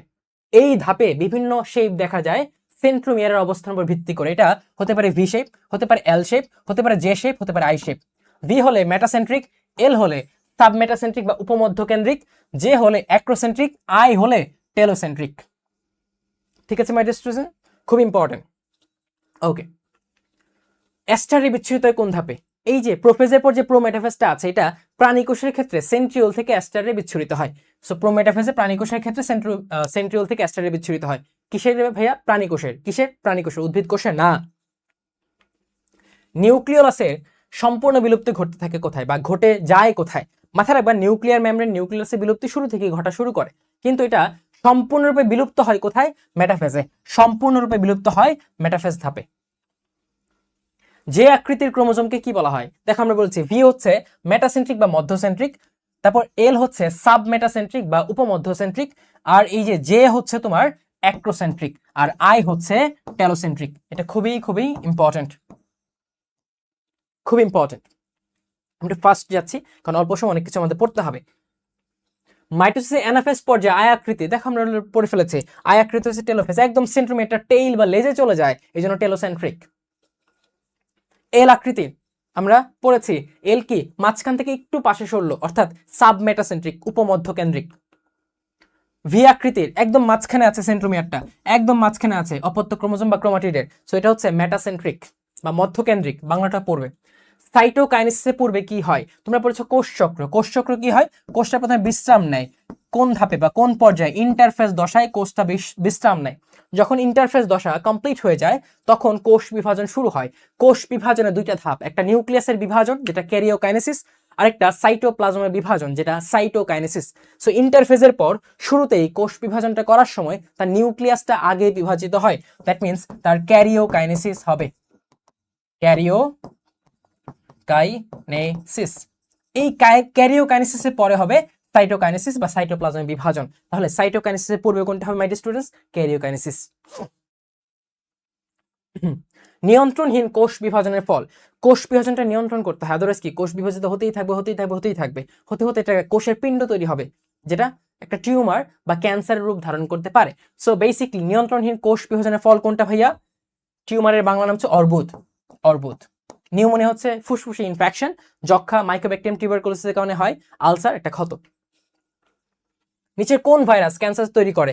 হিউম্যান প্যাপিলোমা ভাইরাস, এইচপিভি, এটা ক্যান্সার তৈরি করে। এর 2টা প্রোটিন আছে দেখবা, E6 এবং E7 প্রোটিন। ওরা কি করে?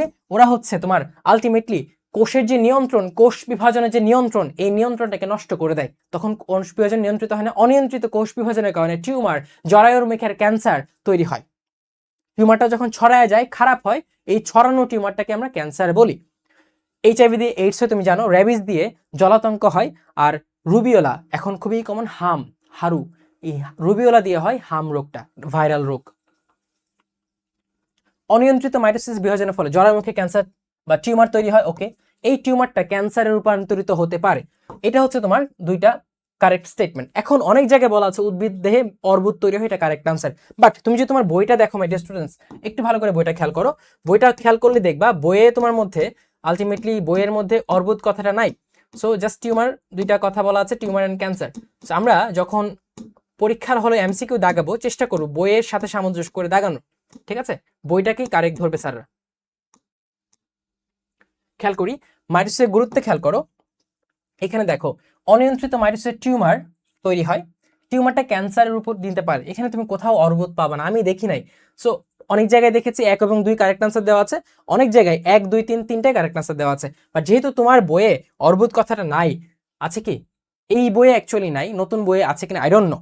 সো আমি আবারও বলছি, অবশ্যই তোমার যে লেটেস্ট বইটা আছে, তোমাদের সালের যে টেক্সট বুকটা আছে, তুমি প্লিজ সেই টেক্সট বুকটা ফলো করো। যেহেতু আমার কাছে এইটা আছে, এখানে আমি অর্বুদ কথাটা পাইনি, জাস্ট টিউমার, এবং টিউমারটা যখন ছড়িয়ে যায় এবং খারাপ রূপ নেয় সেটাকে ক্যান্সার বলা হয়। আমি এই দুইটাকেই কারেক্ট আনসার দিলাম মাই ডিয়ার স্টুডেন্টস। সো আমার কারেক্ট আনসার হচ্ছে 1 এবং 2। সো এটা একটু ভালো করে বইটা দেখে চেক করে নিবা। এটা আমি দিলাম না, এটা তো গাইড থেকে দিছে, বাট আমার কারেক্ট আনসার 1 এবং 2, ঠিক আছে?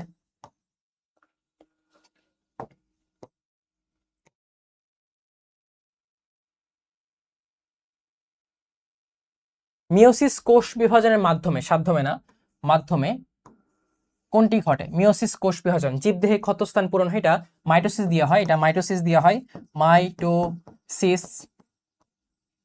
প্রজাতিতে বৈচিত্র্য সৃষ্টি হয়, হ্যাঁ।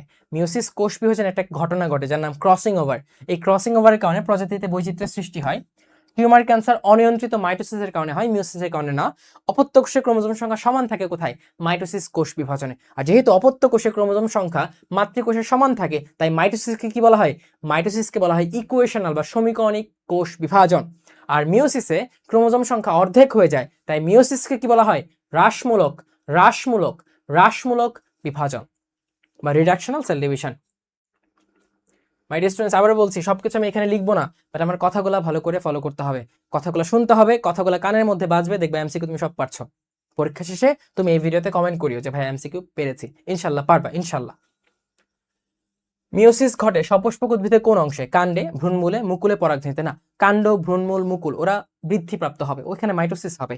পরাগধানীতে কি হয়? মিওসিস প্রক্রিয়া হয়। এই পরাগধানীতে মিওসিস প্রক্রিয়ার মাধ্যমে পরাগরেণু বা পুং জনন কোষ উৎপন্ন হয়।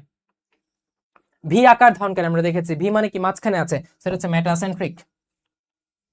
চিত্র এক্স এর ক্রোমোজোম সংখ্যা 16 হলে এক্স একটা কোষ, এখান থেকে দুইটা ধাপে বিভাজিত হয়েছে, আমরা দেখেছি মিওসিস দুইটা ধাপে হয়, মিওসিস 1 এবং মিওসিস 2। মিওসিস 1 এর ক্রোমোজোম সংখ্যা অর্ধেক হয়, আর মিওসিস 2 যে কথা, মাইটোসিস সেম কথাই, তাহলে দুইটা ধাপ, মিওসিস 1 মিওসিস 2, তাহলে এটা মিওসিস কোষ বিভাজন। এখানে যদি 16টা কোষ ক্রোমোজোম থাকে, মিওসিস কোষ বিভাজনের ফলে অপত্য বা ডটার সেলগুলোতে, অপত্য কোষগুলোতে ক্রোমোজোম অর্ধেক হয়ে যায়। সো এই প্রত্যেকটা কোষে ক্রোমোজোম থাকবে 8টা করে, উত্তর হচ্ছে 8। আমি ইংলিশে লিখেছি। মিওসিস কোষ বিভাজন প্রজাতির বৈশিষ্ট্য অক্ষুণ্ণ থাকে, মস উদ্ভিদের জাইগোটে ঘটে। মস একটা হ্যাপ্লয়েড উদ্ভিদ, গ্যামেটোফাইটিক উদ্ভিদ, ঠিক আছে?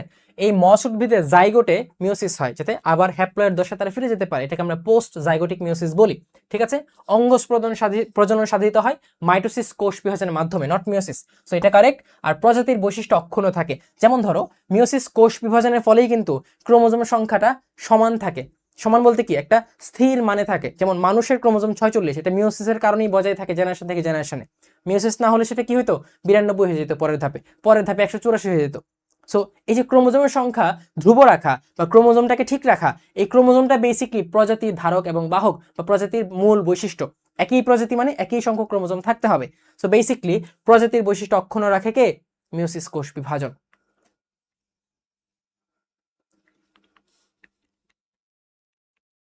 টি চিহ্নিত অংশটির নাম কি? এটা, এই অংশটা তুমি বাদ দিয়ে দাও মাই ডিয়ার স্টুডেন্টস, এটা বাদ দিয়ে দাও, এটা ওইটার অপশনগুলো চলে আসছে।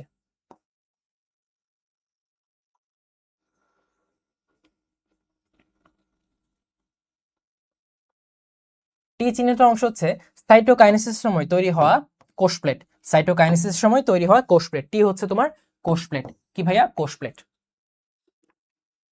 মাইটোসিসের কোন ধাপে স্পিন্ডল তন্তু সৃষ্টি হয়? আমরা অলরেডি দেখেছি মাইটোসিসের প্রোমেটাফেজ ধাপে স্পিন্ডল তন্তু তৈরি হয়, তাই না মাই ডিয়ার স্টুডেন্টস? আর এখান থেকে অ্যাস্টার রেও বিচ্ছুরিত হয়। সেন্ট্রোমিয়ারের বিভাজন শুরু হয় কোন ধাপে? দেখো বলেছিলাম সেন্ট্রোমিয়ারের বিভাজন শুরু হয় মাইটোসিসে, মাইটোসিসের মেটাফেজ ধাপে। কোথায়? মেটাফেজ ধাপে। আবার যখন সেন্ট্রোমিয়ার বিভক্ত হয়ে যায় তখন অ্যানাফেজ শুরু হয়ে যায়। তো বিভাজন শুরু হয়, এখনো কমপ্লিট হয় নাই। শুরু হয়েছে কোথায়? মেটাফেজে। মেটাফেজে। নিচের কোন ভাইরাস ক্যান্সার তৈরি করে? আমরা দেখেছি হিউম্যান প্যাপিলোমা ভাইরাস ক্যান্সার তৈরি করে। আবার সেম প্রশ্ন। মিওসিস কোথায় ঘটে? ডিম্বাণুযন্ত্রে, শস্যকোষ, পরাগধানী। আমরা দেখেছি পরাগধানীতে মিওসিস কোষ বিভাজন ঘটে। অনিয়ন্ত্রিত মাইটোসিসের ফলে কি হয়? সেম জিনিস, 1 এবং 2 কারেক্ট আনসার।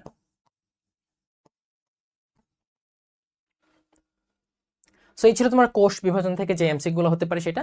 পাশাপাশি আমি সিকিউ এর কয়েকটা টপিকও বলে দিয়েছি, তাই না মাইটোসিস মিওসিসের পার্থক্য, মাইটোসিস মিওসিসের গুরুত্ব মাস্ট আসবেই, ঠিক আছে ইনশাআল্লাহ। এখন চ্যাপ্টার 4 জীবনী শক্তি, খুব ইম্পর্টেন্ট চ্যাপ্টার। সিকিউ তুমি এখান থেকে পাবাই মাস্ট। সিকিউ এর জন্য জাস্ট দুইটা জিনিস দেখাই দিচ্ছি তোমাকে, এই দুইটা জিনিস যদি একটু দেখতে পারো মোটামুটি সিকিউ এখান থেকে তোমার কমন পড়ে যাবে, ঠিক আছে। একটা হচ্ছে কোথায় গেল, তুমি জাস্ট এই একটা ছবি আছে না, এই ছবিটা একটু আঁকা শিখবে, অর্থাৎ সালোক সংশ্লেষণ কোথায় হয়, প্রথম ধাপটা বা প্রথম পর্যায়টা বা আলোক নির্ভর পর্যায়টা কোথায় হয়? থাইলাকয়েডের ভেতরে। এবং আলোক নিরপেক্ষ বা অন্ধকার পর্যায়টা কোথায় হয়? স্ট্রোমাতে। এই জিনিসটা এখানে বলা আছে, এই ছবিটা আঁকা শিখবে তাইলেই হবে। আর একটা জিনিস তুমি ভালো করে পড়বে, সেটা হচ্ছে শ্বসন প্রক্রিয়া যখন পড়বা, শ্বসনে যে অ্যাটিপি তৈরি হয়, অ্যাটিপি কাউন্টের একটা চার্ট আছে, দ্যাট ইজ সবাত শ্বসনের সংক্ষিপ্ত বর্ণনা। এই যে এই চার্টটা, এটা পড়বে, এটা পড়লে মোটামুটি সিকিউ তোমার কমন পড়ে যাবে। এছাড়াও ছোটখাটো এসিকিউ লাইক সালোক সংশ্লেষণ, ক্লোরোফিলের ভূমিকা, কার্বন ডাইঅক্সাইডের ভূমিকা, এগুলো আসতে পারে। প্রভাবক থেকে প্রশ্ন হতে পারে, ঠিক আছে। তারপর অবাধ শ্বসন, সবাধ শ্বসনের পার্থক্য থেকে প্রশ্ন হতে পারে, বা শ্বসন পুরাটা না দিয়ে তোমাকে একটা ভিন্ন বা আলাদা ধাপ দিতে পারে। এগুলো সিকিউর জন্য ইনাফ। তো আমরা এমসিকিউ চলে যাই মাই ডিয়ার স্টুডেন্টস, এমসিকিউ চলে যাই, লেটস গো। পাইরুভিক অ্যাসিডের সংকেত কি? পাইরুভিক অ্যাসিড কি ভাইয়া? শ্বসন প্রক্রিয়ার যে প্রথম ধাপ গ্লাইকোলাইসিস, এই ক্ষেত্রে একটা গ্লুকোজ অণু থেকে 2টা পাইরুভিক অ্যাসিড তৈরি হয়। তো একটা গ্লুকোজে কার্বন থাকে 6টা, সো একটা থেকে 2টা হচ্ছে, সো ভাগ হয়ে যাবে 3 সো বেসিকলি পাইরুভিক অ্যাসিডে কার্বন সংখ্যা থাকবে 3টা, ঠিক আছে। C3 আর হাইড্রোজেন 4টা থাকবে এবং অক্সিজেন 3টা থাকবে, তুমি সংকেতটা দেখলেই বুঝবে। সো C3H4O3, এটা হচ্ছে পাইরুভিক অ্যাসিডের সংকেত। তুমি একটা জিনিস করবে, সেটা হচ্ছে ল্যাকটিক অ্যাসিডের সংকেতটাও তুমি ভালো করে দেখে রাখবে, ল্যাকটিক অ্যাসিড সংকেত, ঠিক আছে। এটা আমি লিখলাম না, তুমি লিখে রাখবে। এসিটাইল কোয়ে ধাপে কত অণু এটিপি তৈরি হয়? আমরা আবার আমাদের চার্টে চলে যাই, খেয়াল করো। প্রথম ধাপ গ্লাইকোলাইসিস। গ্লাইকোলাইসিসে তুমি কি পাচ্ছ? 2 অণু এটিপি খরচ হচ্ছে, টোটাল 4 অণু এটিপি তৈরি হচ্ছে, সাথে 2 অণু NADH2 তৈরি হচ্ছে। এই 2 অণু NADH2 থেকে পরবর্তীতে 3টা করে 6টা এটিপি কিন্তু তৈরি হয়।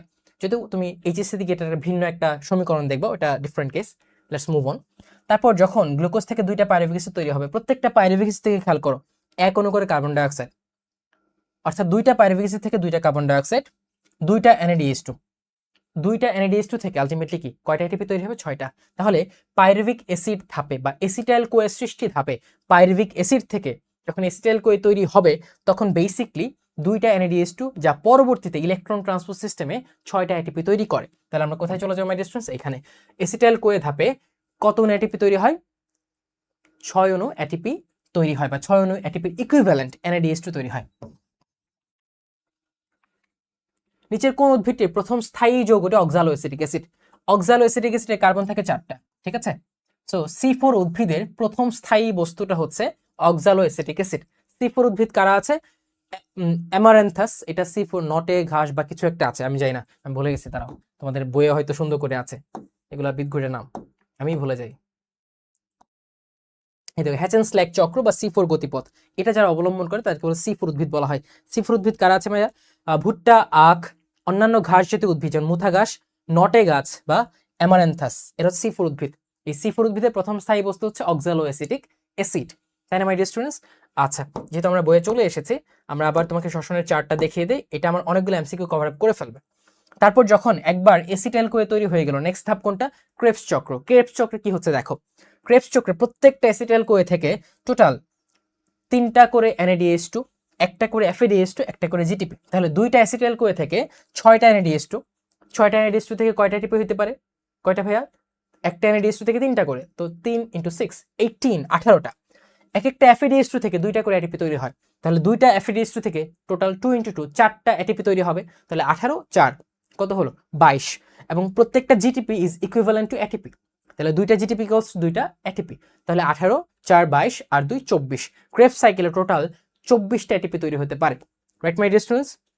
ওকে, আর কয় অণু কার্বন ডাইঅক্সাইড খেয়াল করে দেখো, কয় অণু কার্বন ডাইঅক্সাইড বেসিক্যালি তোমার 4 4 6 অণু কার্বন ডাইঅক্সাইড। এই যে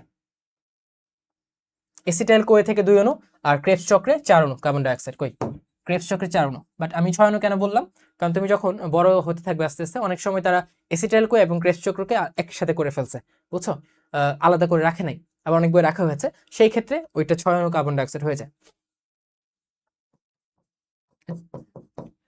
শুধু যদি ক্রেবস চক্র হয় 4 অণু কার্বন ডাইঅক্সাইড, 6 অণু NADH2, যেখান থেকে পরবর্তীতে 18টা এটিপি তৈরি হওয়া সম্ভব ইলেকট্রন ট্রান্সপোর্ট চেইনে, 2 অণু FADH2, যেখান থেকে 4টা এটিপি তৈরি হওয়া সম্ভব, এবং 2 অণু জিটিপি, যেটা 2 অণু জিটিপি ইকুয়ালস টু 2 অণু এটিপি। এটিপি হচ্ছে অ্যাডিনোসিন ট্রাইফসফেট, জিটিপি হচ্ছে গুয়ানোসিন ট্রাইফসফেট। সো এটা স্টার মার্ক দিয়ে রাখো। ওকে, এটা অবস্ট্রেশন, অবস্ট্রেশনে কি হবে, ইথাইল অ্যালকোহল হবে, আরেকটা হতে পারে ল্যাকটিক অ্যাসিড। যখন ল্যাকটিক অ্যাসিড হবে তখন কার্বন ডাইঅক্সাইড হবে না, যখন ইথাইল অ্যালকোহল তৈরি হবে তখন কার্বন ডাইঅক্সাইড তুমি পাবে, এটা মাথায় রাখবা। আর যখন ল্যাকটিক অ্যাসিড তৈরি হবে অবস্ট্রেশনে তখন কি কার্বন ডাইঅক্সাইড হবে না, হবে না, হবে না। ওকে, সো অ্যামারান্থাস, সূর্যমুখী, টমেটো, পাট, এখানে C3 উদ্ভিদ ওরা, এখানে প্রথম স্থায়ী বস্তু কোনটা হবে, ফসফোগ্লিসারিক অ্যাসিড PGA। ফুলের লাল বর্ণ আমরা অলরেডি দেখে ফেলেছি, ফাইকোএরিথ্রিন। ওকে, উক্ত বিক্রিয়ায় প্রতিমোল এটিপি শক্তির পরিমাপ কত কিলোক্যালোরি? আচ্ছা, 5 এডিপি অ্যাডিনোসিন ডাইফসফেট, এর সাথে 5টা ইনঅর্গানিক ফসফেট যুক্ত হয়েছে। ডায়ের সাথে যদি একটা ফসফেট যুক্ত হয় তখন কি হবে, এটিপি তৈরি হবে, ট্রাইফসফেট তৈরি হবে, রাইট? এরকম 5টা এডিপির সাথে 5টা ফসফেট যুক্ত হয়ে 5টা ATP, 5 molecule of adenosine triphosphate তৈরি হয়েছে। তুমি তোমার বইয়ের শুরুতেই দেখবা আলটিমেটলি প্রত্যেকটা এটিপি থেকে 7.3 কিলোক্যালোরি শক্তি উৎপন্ন হয়। সো 5টা থেকে কত হতে পারে মাই ডিয়ার স্টুডেন্টস? 5টা থেকে হতে পারে 5 × 7.3, দ্যাট ইজ 35, and 1.5 36.5 কিলোক্যালোরি। ক্লোরোপ্লাস্টের কোন অংশে সূর্যালোককে আবদ্ধ করে? আমরা দেখেছি ক্লোরোপ্লাস্টের দুইটা অঞ্চল আছে, যে দুইটা অঞ্চলে বেসিক্যালি তোমার সালোক সংশ্লেষণ দুইটা পর্যায় হয়। একটা আলোক পর্যায়, আলোক পর্যায়ে কোথায় হয়, থাইলাকয়েডের মধ্যে বা গ্রানামের মধ্যে বলতে পারো, ঠিক আছে? আলোক পর্যায়টা কেন হয়, কারণ granum has the mechanism, or thylakoid has the mechanism to capture the light or the wavelength, specific wavelength of the light, ওই ওয়েভলেন্থটাকে সে প্রসেসিং করতে পারে, ঠিক আছে? সো এটা কোথায় হয়, ক্লোরোপ্লাস্টের কোন অংশে সূর্যালোককে আবদ্ধ করে, সূর্যালোককে রিসিভ করে কে, প্রসেসিং করে কে, ভাইয়া গ্রানা। আর স্ট্রোমাতে কি হয়, আলোক নিরপেক্ষ বা অন্ধকার পর্যায়টা হয়, মানে কার্বন ডাইঅক্সাইড দ্বারা বিজারণ হয়, বা কার্বন ডাইঅক্সাইডের বিজারণ হয়, কার্বন ডাইঅক্সাইডের বিজারণ হয়ে শর্করা জাতীয় খাবার উৎপন্ন হয়। সেটা হতে পারে C3 চক্র দিয়ে, হতে পারে C4 চক্র দিয়ে। প্রস্বেদনের অভ্যন্তরীণ প্রভাবক, অভ্যন্তরীণ প্রভাবক কি মাই ডিয়ার স্টুডেন্টস? এই যে একটা গাছ আঁকলাম, হ্যাঁ, এই গাছের আশেপাশে যা আছে, গাছের পাতা, গাছের কাণ্ড, ঠিক আছে, গাছের ভিতরে অজৈব লবণ, গাছের ভিতরে এনজাইম, ঠিক আছে, গাছের ভিতরে পটাশিয়াম, এই হাবিজাবি যা আছে, পাতার বয়স, পাতার গঠন, সবকিছু হচ্ছে অভ্যন্তরীণ। আর এর বাহিরে যা পাবা কি, বায়ু প্রবাহ, অক্সিজেন, কার্বন ডাইঅক্সাইড, মাটিতে পানি, মাটিতে অজৈব লবণ, ঠিক আছে, এই জিনিসগুলো হচ্ছে বাহ্যিক প্রভাবক, এটা মাথায় রাখতে হবে, ঠিক আছে? ওকে, তাহলে প্রস্বেদনের অভ্যন্তরীণ প্রভাবক কি, গাছের নিজস্ব যেটা পত্ররন্ধ্র, গাছের পাতার মধ্যে থাকে, সো এটা নিজস্ব অভ্যন্তরীণ প্রভাবক। পাতার সংখ্যা, এটা গাছের নিজের, সো এটাও বেসিকলি অভ্যন্তরীণ প্রভাবক। কিন্তু তাপমাত্রা, এটা বাহিরের তাপমাত্রা, বাহিরের বায়ু প্রবাহ, বাহিরের অক্সিজেনের পরিমাণ, কার্বন ডাইঅক্সাইডের পরিমাণ বা আর্দ্রতা, what ever it is, oxygen, carbon dioxide তুমি সালোক সংশ্লেষণ শ্বসনে পাবা, বাট আমি ওভারঅল প্রভাবকগুলো বলছি, এগুলো যেহেতু গাছের বাহিরের, এগুলো হচ্ছে বাহ্যিক প্রভাবক। নিচের কোনটিকে রিচার্জেবল ব্যাটারি বলা হয়? রিচার্জেবল ব্যাটারি কোনটা, একবার চার্জ শেষ হলে আবার তুমি চার্জ দাও, সেটা আবার ইউজ করো। সো দেখো, একবার এটিপি খরচ হয়েছে, এটিপি আবার তৈরি হয়, সো এটিপি কে বলা হয় রিচার্জেবল ব্যাটারি। মাথায় রাখতে হবে, খুব ইম্পর্টেন্ট, এটা এসকিউ এর জন্য ইম্পর্টেন্ট, শর্ট কোশ্চেন্স। এটিপি কে কি বলা হয়, রিচার্জেবল ব্যাটারি বলা হয়। এটিপি কি বলা হয়, শক্তি মুদ্রা বলা হয়, বায়োলজিক্যাল কয়েন বলা হয়। এটিপির ফুল ফর্ম কি, অ্যাডিনোসিন ট্রাইফসফেট।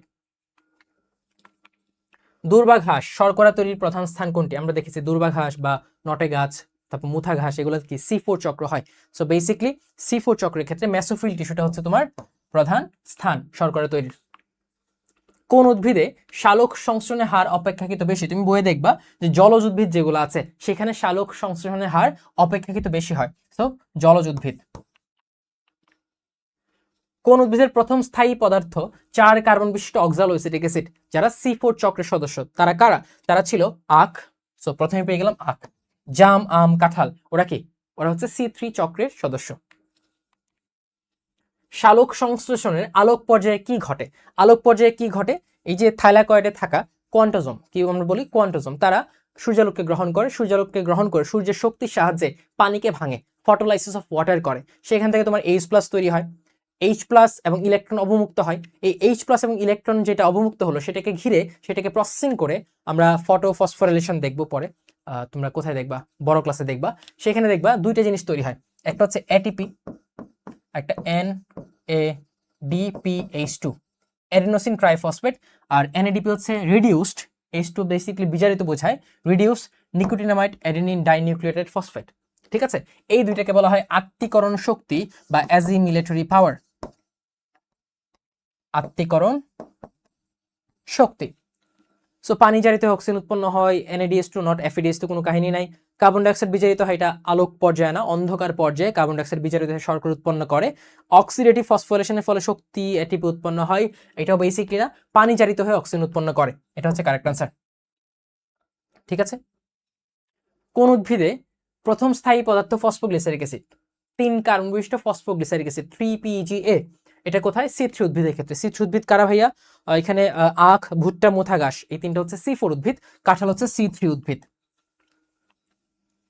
পাতার বয়স বাড়ার সাথে সাথে ক্লোরোপ্লাস্ট এর সাথে সম্পর্ক কি? বেসিক্যালি মাথায় রাখবা, ছোট থেকে যখন আস্তে আস্তে পাতার বয়স বাড়ে, ম্যাচিউরড হয়, তখন ক্লোরোপ্লাস্টের সংখ্যা বাড়ে। ঠিক আছে, তখন সালোক সংশ্লেষণের হারও বেড়ে যায়, কিন্তু একেবারে বয়স্ক পাতার ক্ষেত্রে সালোক সংশ্লেষণের হারটা কমে যায়। সো বেসিক্যালি আমরা এটা ধরে নিব যে শুরু থেকে একদম বাচ্চা বয়স থেকে বাড়তেছে। সো বাচ্চা বয়স থেকে ইনিশিয়ালি যখন পাতার বয়স বাড়বে তখন ক্লোরোপ্লাস্টের সংখ্যা কি আস্তে আস্তে বাড়তে থাকবে। সো বেসিক্যালি সংখ্যায় বেশি হবে, এট দ্য সেম ওয়ে সংখ্যায় যেহেতু ক্লোরোপ্লাস্ট বেশি, তার সালোক সংশ্লেষণের হারও বেশি হবে। হিয়ার কামস, সালোক সংশ্লেষণ স্বাভাবিক গতিতে ঘটার জন্য আদর্শ তাপমাত্রা কত? এটা শ্বসনের আদর্শ তাপমাত্রা হচ্ছে চাইতে পারে। তো সালোক সংশ্লেষণের আদর্শ তাপমাত্রা 22 থেকে 35, আর শ্বসনের যেটা শ্বসন হচ্ছে 20 থেকে 45। শ্বসনের কত? 20 থেকে 45, খুব ইম্পর্টেন্ট। সবাত শ্বসনে এক অণু গ্লুকোজ হতে কি পরিমাণ শক্তি উৎপন্ন হয়? 686 কিলো ক্যালোরি পার মোল। কয়টা এটিপি? 38টি এটিপি। ক্রেবস চক্রে মোট কত অণু কার্বন ডাইঅক্সাইড? বলেছিলাম ক্রেবস চক্রে মোট কত অণু, আমরা তো এখানে পড়তেছি ক্রেবস চক্র এবং এসিটাইল-কোয়ে আলাদা চক্র। ক্রেবস চক্র এসিটাইল-কোয়ে আলাদা ধাপ, আমরা আলাদাই পড়ছি। এসিটাইল-কোয়েতে হয় 2 অণু কার্বন ডাইঅক্সাইড, আর ক্রেবস চক্রে টোটাল 4 অণু কার্বন ডাইঅক্সাইড। শ্বসনের উত্তম তাপমাত্রা অলরেডি আমরা ডিসকাস করেছি, 20 থেকে 45 ডিগ্রি সেলসিয়াস শ্বসনের উত্তম তাপমাত্রা, অত্যানুকূল তাপমাত্রা। ইস্টের শ্বসন, ইস্ট ছত্রাক, ইস্ট অবাধ শ্বসন প্রক্রিয়া সম্পন্ন করে। অবাধ শ্বসন প্রক্রিয়ায় হয় ল্যাকটিক অ্যাসিড উৎপন্ন হয় অথবা ইথাইল অ্যালকোহল তৈরি হয়। আমরা বলেছি ইথাইল অ্যালকোহল হলে কার্বন ডাইঅক্সাইড হবে, ল্যাকটিক অ্যাসিড উৎপন্ন হলে কার্বন ডাইঅক্সাইড উৎপন্ন হবে না। সো ইস্ট অবাধ শ্বসন প্রক্রিয়ায় ল্যাকটিক অ্যাসিড উৎপন্ন করতে পারে অথবা ইথাইল অ্যালকোহল উৎপন্ন করতে পারে।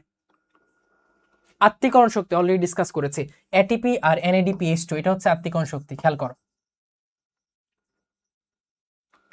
বিজারিত, নট NADP। সালোক সংশ্লেষণের হার হ্রাস পায় ক্লোরোফিলের পরিমাণ বেশি হলে, না, ক্লোরোফিলের পরিমাণ বেশি হলে সালোক সংশ্লেষণের হার বৃদ্ধি পাবে। শর্করার পরিমাণ বেশি হলে, মানে গাছের খাবার আছে, এখন তোমার পেটে খাবার থাকলে তুমি খাবার চাইবা না, রাইট? খাবার চাইবা না, তোমার already you are saturated with food, then তোমার এরকম চাহিদা কম থাকবে, তুমি খাবারটা নিবা না। সো গাছেরও শর্করা অনেক বেশি থাকলে সে খাবার বানাইতে চায় না, তাই সালোক সংশ্লেষণের হার কমিয়ে দেয়। অক্সিজেনের ঘনত্ব, সালোক সংশ্লেষণ প্রক্রিয়ায় অক্সিজেন হচ্ছে একটা উৎপাদক বেড়ে গেলে কি বিক্রিয়াটা স্লাগিশ হয়ে যায় না, বিক্রিয়াটা ব্যাকওয়ার্ড হয় না, অর্থাৎ উৎপাদের পরিমাণ কমে যায় বা ফরওয়ার্ড রিঅ্যাকশনটা কমে যায়, হারটা কমে যায় না। সো বেসিক্যালি এই কাহিনীগুলো হয়। সো শর্করার পরিমাণ বেশি হলে এবং অক্সিজেনের ঘনত্ব বেড়ে গেলে বেসিক্যালি সালোক সংশ্লেষণের হার কমে যায়। সো 2, 3। স্বাভাবিকের চেয়ে শ্বসনের হার বেশি হবে কখন বা কোথায় হয়? কুড়ি ও মূলে, কুড়ি ও কাণ্ডে অগ্রভাগ, মূল ও কাণ্ডে। মাথায় রাখবে যেগুলো বৃদ্ধি বা বর্ধনশীল অঙ্গ সেই সব জায়গায় শ্বসন অনেক বেশি পরিমাণে হয়। ঠিক আছে, সো সেই ক্ষেত্রে মূল ও কাণ্ড, অগ্রভাগ বলেনি, এইটা বাদে বাকি দুইটা কারেক্ট। কুড়ি এবং মূল এরা আস্তে আস্তে কি বর্ধনশীল হয়, বৃদ্ধিপ্রাপ্ত হয়। কুড়ি ও কাণ্ডে অগ্রভাগ, দ্যাট ইজ কারেক্ট। ঠিক আছে, মূল এবং কাণ্ডে কোন অংশে বলেনি, সো এটা রং আনসার। কুড়ি মূল, কুড়ি কাণ্ডে অগ্রভাগ, এর মধ্যে শ্বসনের হার অনেক বেশি হয়, তুমি বইয়ে দেখবে সুন্দর করে লাইনটা দেওয়া আছে। উদ্দীপকের কোনটি উচ্চ শক্তি সমৃদ্ধ যৌগ? ADP, ATP. এ হচ্ছে এটিপি, যেটা ফসফোরাইলেশন প্রক্রিয়া তৈরি হয়েছে, ফসফেট যুক্ত হয়েছে, ফসফোরাইলেশন কি হয়েছে, এডিপির সাথে ফসফেট যুক্ত হয়েছে, এটিপি তৈরি করেছে। সো এ হচ্ছে এটিপি। উদ্দীপকের বিক্রিয়াটিতে কি ঘটে? অবশ্যই ফসফোরাইলেশন হয়েছে, ফসফেট যুক্ত হওয়া মানে ফসফোরাইলেশন, এটা ঘটে। এখন তুমি অনেক বইয়ে দেখবা বা অনেক গাইডে দেখবা ফসফোরাইলেশনটাকে তার রং বলছে, বাট এটা রং না, এটা ফসফোরাইলেশন, এটা ফটো ফসফোরাইলেশন। সো এটা আমি কারেক্ট বলবো। এই শক্তি জমা রাখে, হ্যাঁ এটিপি রূপে শক্তিটাকে জমা রাখা হয়, পানি বিয়োজিত হয়, অবশ্যই ফটোলাইসিস অফ ওয়াটার হয়, রাইট? সো বেসিকলি তিনটাই কারেক্ট আনসার। আমি জানি এখানে কি দিছে, এখানে 2-3 দিছে, বাট এটা হচ্ছে তোমার তিনটা কারেক্ট আনসার।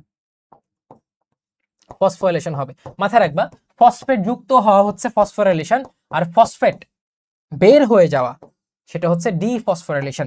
তো এটিপি থেকে যখন তোমার এটিপি ভাঙবে, এডিপি প্লাস ইনঅর্গানিক ফসফেট তৈরি করবে, তখন হচ্ছে ডিফসফোরাইলেশন।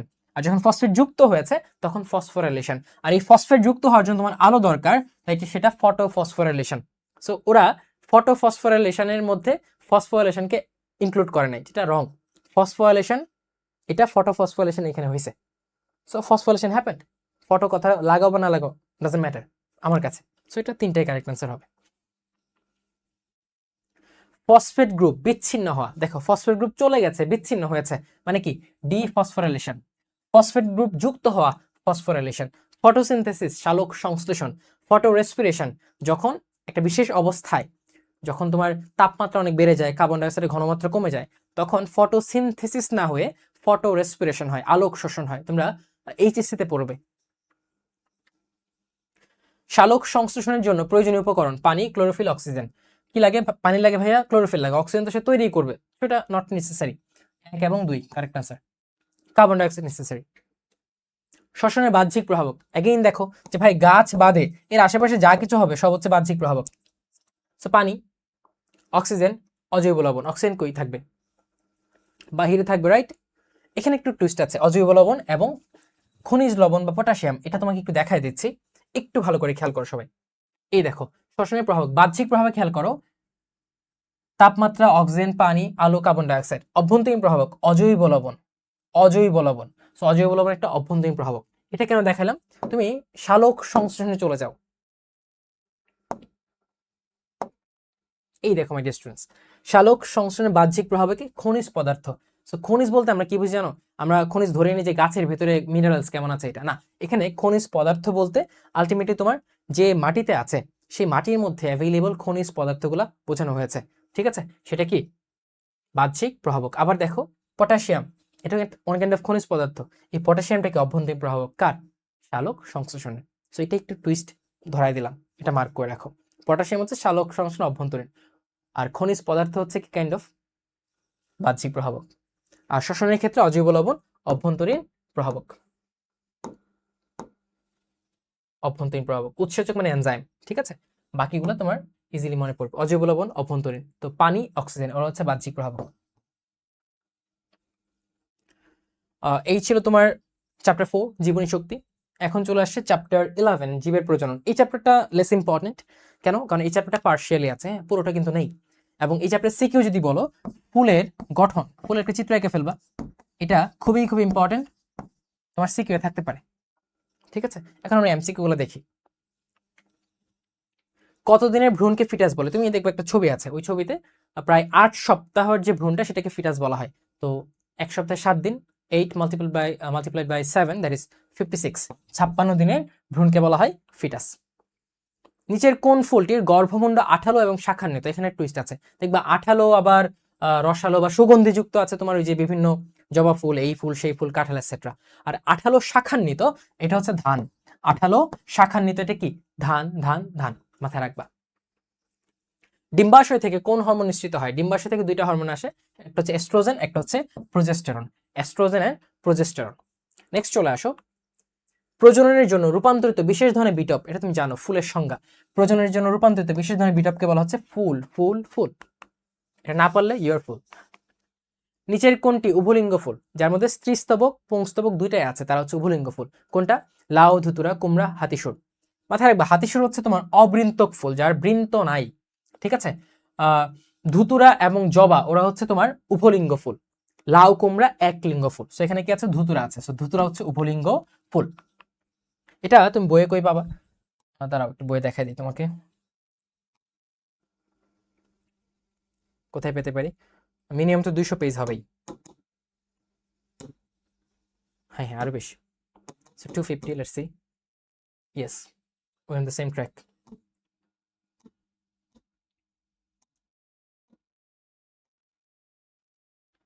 এই দেখো মাই ডিয়ার স্টুডেন্টস, এখানে আছে লাউ, কুমড়া অসম্পূর্ণ ফুল, কারণ একটা স্তবক নাই। আইদার ওদের পুংস্তবক থাকে, আইদার স্ত্রীস্তবক থাকে। তারপর দেখো বৃন্তহীন হচ্ছে হাতিসুর, সবৃন্তক মানে বৃন্ত আছে কি জবা এবং কুমড়া। পুংস্তবক স্ত্রীস্তবক যে কোনো একটি থাকলে একলিঙ্গ ফুল, তারা কারা? লাউ এবং কুমড়া। কোনটাই না থাকলে হচ্ছে ক্লিপ ফুল বা নিউট্রাল ফুল। আর বাইসেক্সুয়াল কারা? জবা ধুতরা, যেখানে দুইটা স্তবকই আছে, স্ত্রীস্তবক পুংস্তবক দুইটাই আছে। আর ফুলের অংশ কয়টা মাই ডিয়ার স্টুডেন্টস? খুবই ভালো করে মাথায় রাখতে হবে। ফুলের অংশ হচ্ছে বা ফুলের স্তবক হচ্ছে 5টা। কয়টা? 5টা। এই দেখো, একটা হচ্ছে পুষ্পাক্ষ থ্যালামাস, যার উপর ফুলটা সাজানো থাকে। তারপর হচ্ছে বৃতি বা ক্যালিক্স, বৃতির অংশগুলোকে বলা হচ্ছে বৃত্তাংশ, ঠিক আছে, বা এপিক্যালিক্স। দেন করলা বা দলমণ্ডল, তার অংশগুলোকে বলা হচ্ছে পেটাল বা পাপড়ি। তারপর হচ্ছে পুংস্তবক, তারপর হচ্ছে স্ত্রীস্তবক। পুংস্তবক থেকে একটু ভালো করে দাগিয়ে রাখো, অনেক ক্ষেত্রে পুংস্তবকটা দললগ্ন থাকে, সেটা কোনটা? এখানে আছে, কোথায় ছিল যেন? বহুগুচ্ছ থাকলে তাকে বহুগুচ্ছ পুংস্তবক বলা হয়, যেমন শিমুল ফুল। যখন পরাগধানী একগুচ্ছ থাকে তখন বলা হচ্ছে যুক্তধানী বা সিনজেনিয়াস, সিন 1। মুক্ত অবস্থায় পুংকেশর দলমণ্ডলের সাথে যুক্ত থাকলে, পুংকেশর দলমণ্ডলের সাথে যুক্ত থাকলে তাকে বলা হচ্ছে দললগ্ন বা এপিপ্যাটালাস পুংস্তবক। এটা কোথায় থাকে? সেটা থাকে ধুতুরা। এটা ভালো করে মার্ক করে রাখো। পুংকেশর দললগ্ন থাকে কোথায়? ধুতুরা ফুলে। কোথায়? ধুতুরা ফুলে।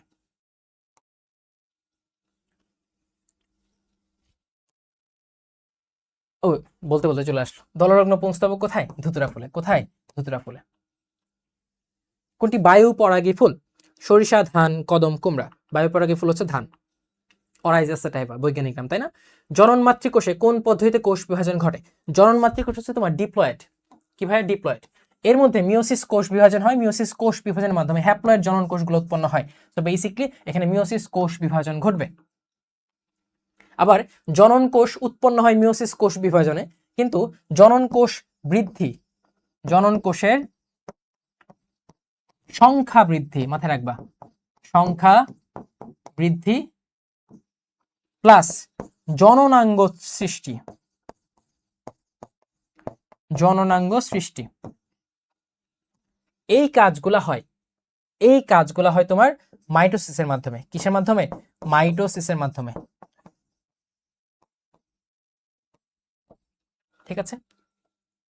কোন প্রাণীতে অন্তঃনিষেক সংগঠিত হয়? অন্তঃনিষেক কোথায় সংগঠিত হবে? হাঙরে অন্তঃনিষেক সংগঠিত হবে। কিসের সাহায্যে ভ্রূণ জরায়ুর সাথে সংস্থাপিত হয়? ভ্রূণটা জরায়ুর সাথে সংস্থাপিত থাকে অমরা বা প্লাসেন্টা দিয়ে, অমরা বা প্লাসেন্টা দিয়ে। আর এই অমরার সাথে ভ্রূণটা যুক্ত থাকে আম্বিলিকাল কর্ড দিয়ে। নিষেকের কত সপ্তাহ পর অমরা গঠিত হয়? তোমাদের বইয়ে দেখবে দেওয়া আছে 12 সপ্তাহ পর নিষেকের অমরা গঠিত হয়। নিষেকের ফলে এক্স, এটা হচ্ছে ওয়াই সেকেন্ডারি নিউক্লিয়াস, এখান থেকে শস্যকলা তৈরি হবে, শস্যকলা। ঠিক আছে। এক্স দেখো এগ অ্যাপারেটাস, এটা হচ্ছে ডিম্বাণু, আর পাশের দুইটা কোষ হচ্ছে সিনার্জিড সেল, সিনার্জিড সেল। আর এই যে ডিম্বাণু যন্ত্রে বা এগ অ্যাপারেটাসের অপোজিটে যে সেলগুলো আছে এগুলো কি? প্রতিপাদক কোষ বা অ্যান্টিপোডাল সেল। আর এক্স যেহেতু ডিম্বাণু, এটা নিষিক্ত হয়ে কি তৈরি করবে মাই ডিয়ার স্টুডেন্টস? এটা জাইগোটে পরিণত হবে। কিসে? জাইগোটে পরিণত হবে। আর নিষেকের পর ডিম্বক বীজে পরিণত হয়। কোনটি অবৃন্তক? আমরা অলরেডি দেখেছি, হাতিসুর অবৃন্তক ফুল। সবৃন্তক আমরা দেখেছি। পরাগধানী ও পুংদণ্ডের সংযোগকারী অংশকে কি বলা হয়? পরাগধানী ও পুংদণ্ডের সংযোগকারী অংশকে বলা হচ্ছে তোমার যোজনী, সংযোগ যোজনী। Make sense. স্বপরাগণের গুরুত্ব কোনটি? বৈচিত্র্যের আবির্ভাব ঘটে, অভিযোজন ক্ষমতা বৃদ্ধি পায়, বীজের অঙ্কুর উদ্গমের হার বৃদ্ধি পায়, বীজের চরিত্রগত বিশুদ্ধ রক্ষা হয়। যেহেতু স্বপরাগণ, চরিত্রগত বিশুদ্ধতা রক্ষা হয়, কিন্তু বাকি তিনটা না। গর্ভযন্ত্রে কয়টি কোষ আছে? আমরা একটু আগে দেখলাম গর্ভযন্ত্রে থাকে ডিম্বাণু, তার পাশাপাশি দুইটা কোষ, তো তিনটা কোষ। কয়টা ভাইয়া? তিনটা কোষ আছে। কোনটি ট্রিপ্লয়েড? এই যে সেকেন্ডারি নিউক্লিয়াস ছিল, এই সেকেন্ডারি নিউক্লিয়াসের সাথে যখন শুক্রাণু মিলিত হয় তখন তৈরি হয় শস্যকলা। তো বেসিক্যালি তিনটা নিউক্লিয়াস, তিনটা মানে 3 সেট ক্রোমোজোম, তো 3 সেট ট্রিপ্লয়েড, এটা হচ্ছে ষষ্ঠ টিস্যু। আর জাইগোট কি হয়? জাইগোট হচ্ছে তোমার ডিপ্লয়েড, প্রতিপাদক কোষ হ্যাপ্লয়েড। মেয়েদের নারী সুলভ লক্ষণ সৃষ্টি করে কোন হরমোন? আমরা এটা পড়েছি, এস্ট্রোজেন। আর পুরুষের ক্ষেত্রে টেস্টোস্টেরন। অমরা হরমোন তৈরি করে, অবশ্যই হরমোন তৈরি করে। প্রজননের জন্য অত্যাবশ্যক অংশ কয়টি? দুইটি। বৃতির প্রতিটি খণ্ড, বৃতির খণ্ডগুলোকে আমরা বলি বৃত্তাংশ।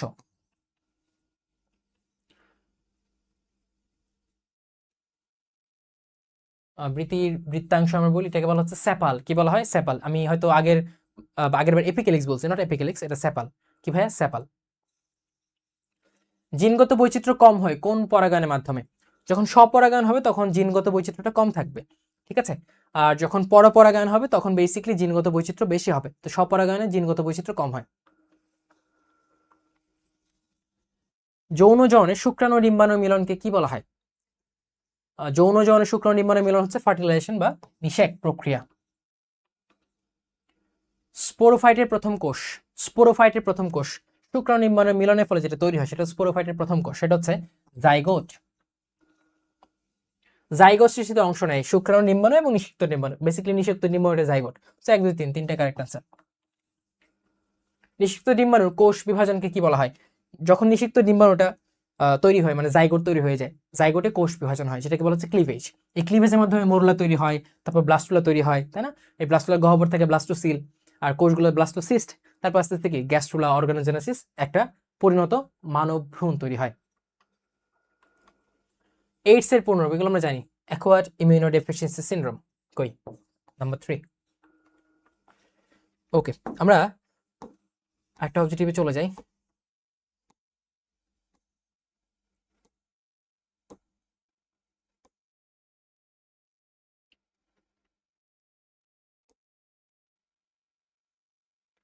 কোথায় ছিল?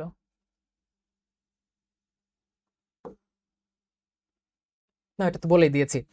আমি হয়তো বৃত্তির অংশগুলোকে এপিক্যালিক্স বলছিলাম, বাট এপিক্যালিক্স না। বৃত্তির অংশগুলো হচ্ছে বৃত্তাংশ বা সেপাল বলি, আর করলা বা দলমন্ডা অংশগুলো হচ্ছে পেটাল বলি। আর একটা তোমরা বড় ক্লাসে পড়বা টেপাল, ওটা বড় ক্লাসের জন্য রেখে দিলাম। তো এই চ্যাপ্টার মোটামুটি শেষ আমাদের। তোমরা এই চ্যাপ্টার থেকে ফুলের চিত্রটা অবশ্যই আঁকা শিখবা।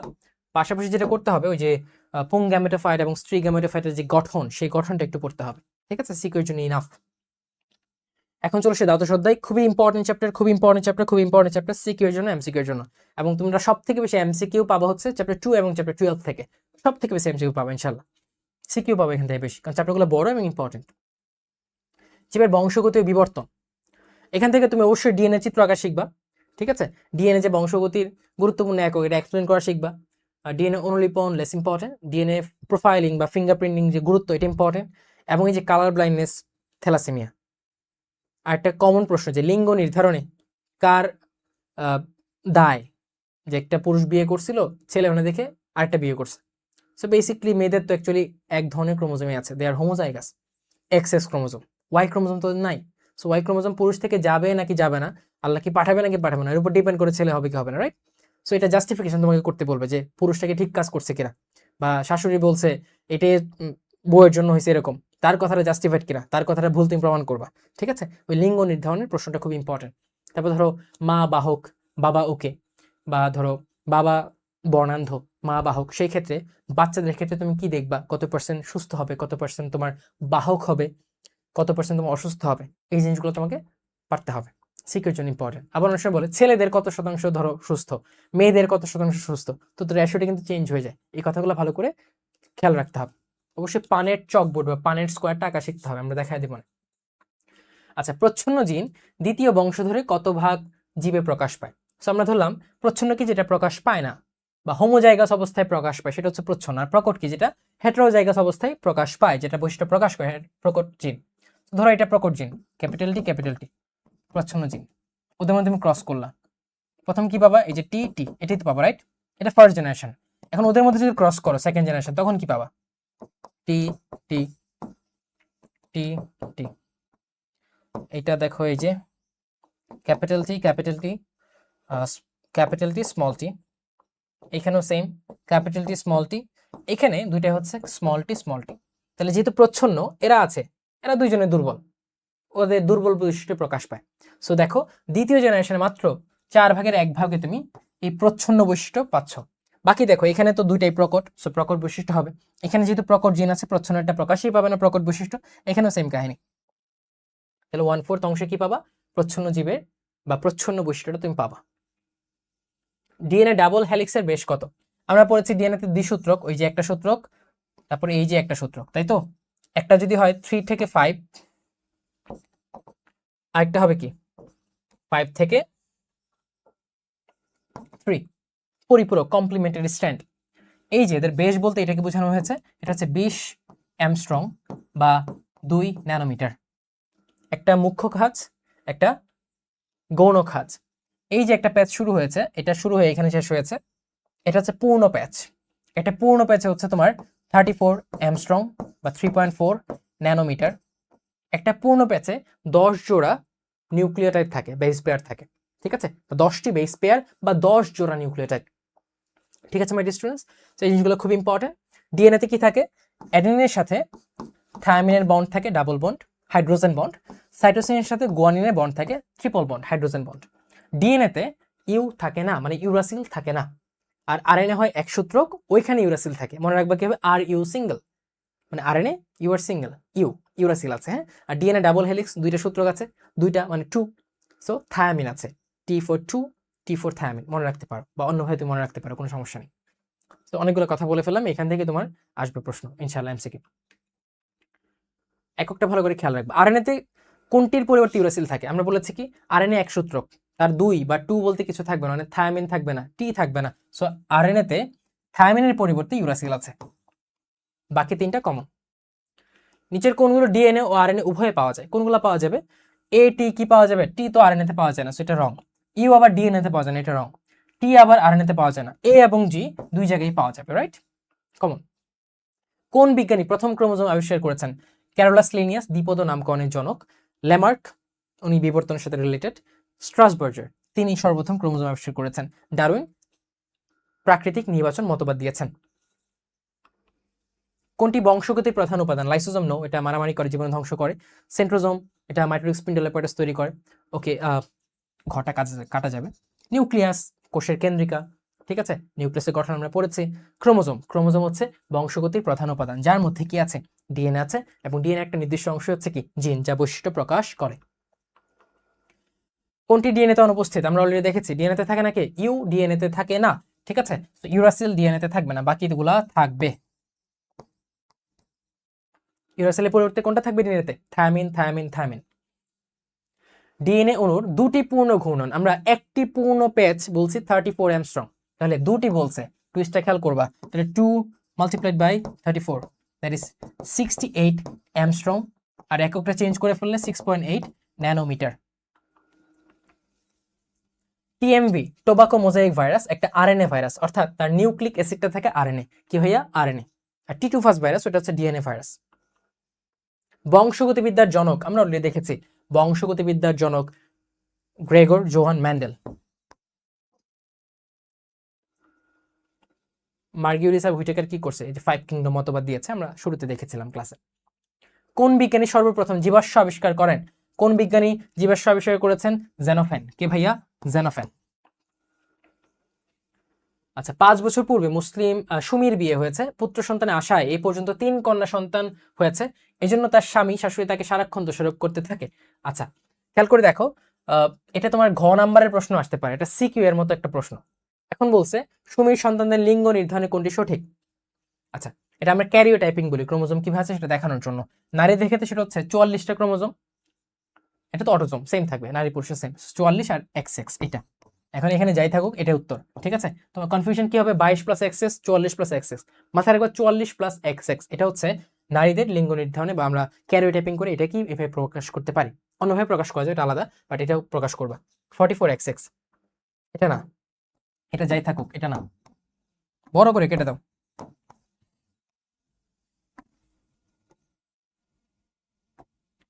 44XX, ঠিক আছে। 44টা অটোজোম, তাহলে দেখো 44, 45, 46 ক্রোমোজোম হলো, রাইট। বাট এখানে যদি তোমার 22 পেয়ার্স থাকতো, বা অনেক সময় 22A বলে, ঠিক আছে, তাহলে তুমি বলতে পারতা যে 22 জোড়া প্লাস XX।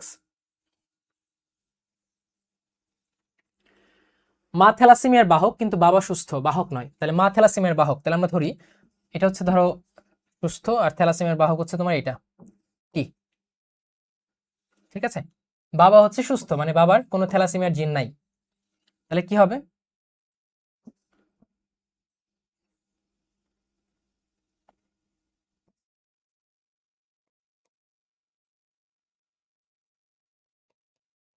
এ তো কাহিনী।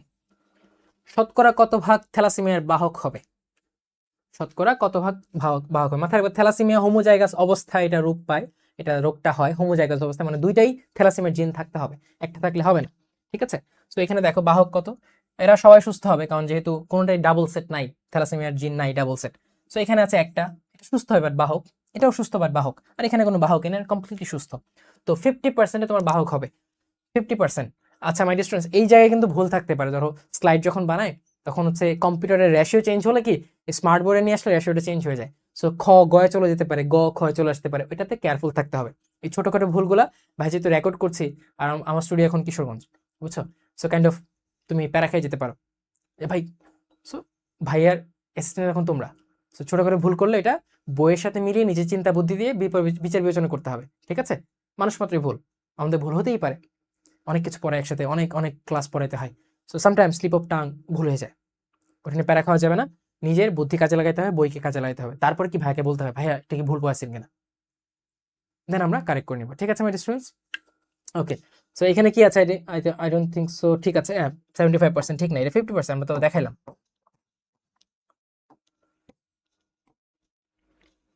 তাই তো, আমি তো ভুল করি নাই, রাইট? মা থ্যালাসেমিয়া বাহক কিন্তু বাবা সুস্থ, বাহক নয়, তাহলে বাহক মানে সুস্থ, ওকে। বাবা কমপ্লিটলি সুস্থ মানে বাহক না, মানে থ্যালাসেমিয়ার কোনো জিনই নাই। শতকরা কত ভাগ থ্যালাসেমিয়ার বাহক হবে? আমরা এটা ক্রস করলাম, তাহলে এটা যে টি টি আবার টি টি, দুইটাই টি টি, ওকে ওকে ডান, 50% রাইট, এটা কারেক্ট আনসার, ওকে। হাইড্রোক্সিক্লোরোকুইন সেবনে নিচের কোন রোগটি হতে পারে? হাইড্রোক্সিক্লোরোকুইন সেবনে কালার ব্লাইন্ডনেস, বর্ণান্ধতা বা ডালটনিজম রোগটা হতে পারে। ঠিক আছে, এটা কি? এটা একটা x link disorder, x linked বা সেক্স লিঙ্ক ডিসঅর্ডার, মানে সেক্স ক্রোমোজোমের সাথে রিলেটেড। ঠিক আছে, পার্কিনসন একটা ডিজিজ যেখানে তোমার ডোপামিন হরমোনটা ক্ষরণ কমে যায়, তৈরি হওয়া কমে যায়। অস্টিওপোরোসিস, হাড্ডিতে ক্যালসিয়াম বা ভিটামিন ডি এর অভাবে হাড্ডিতে তোমার ক্যালসিয়ামগুলো ক্ষয় হয়ে যায়, তো পোর বা ছিদ্রের তৈরি হয়।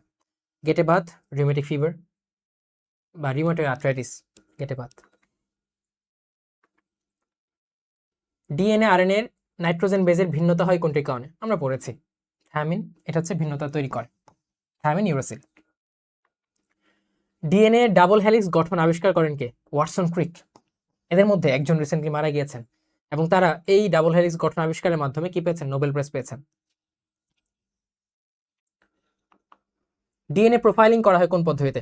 তুমি দেখবা ডিএনএ প্রোফাইলিং করা হয় কোন পদ্ধতিতে? PCR, polymerase chain reaction. ঠিক আছে, ডিএনএ প্রোফাইলিং এর গুরুত্বটা ভালো করে পড়বে, সিকিউর জন্য ইম্পর্টেন্ট।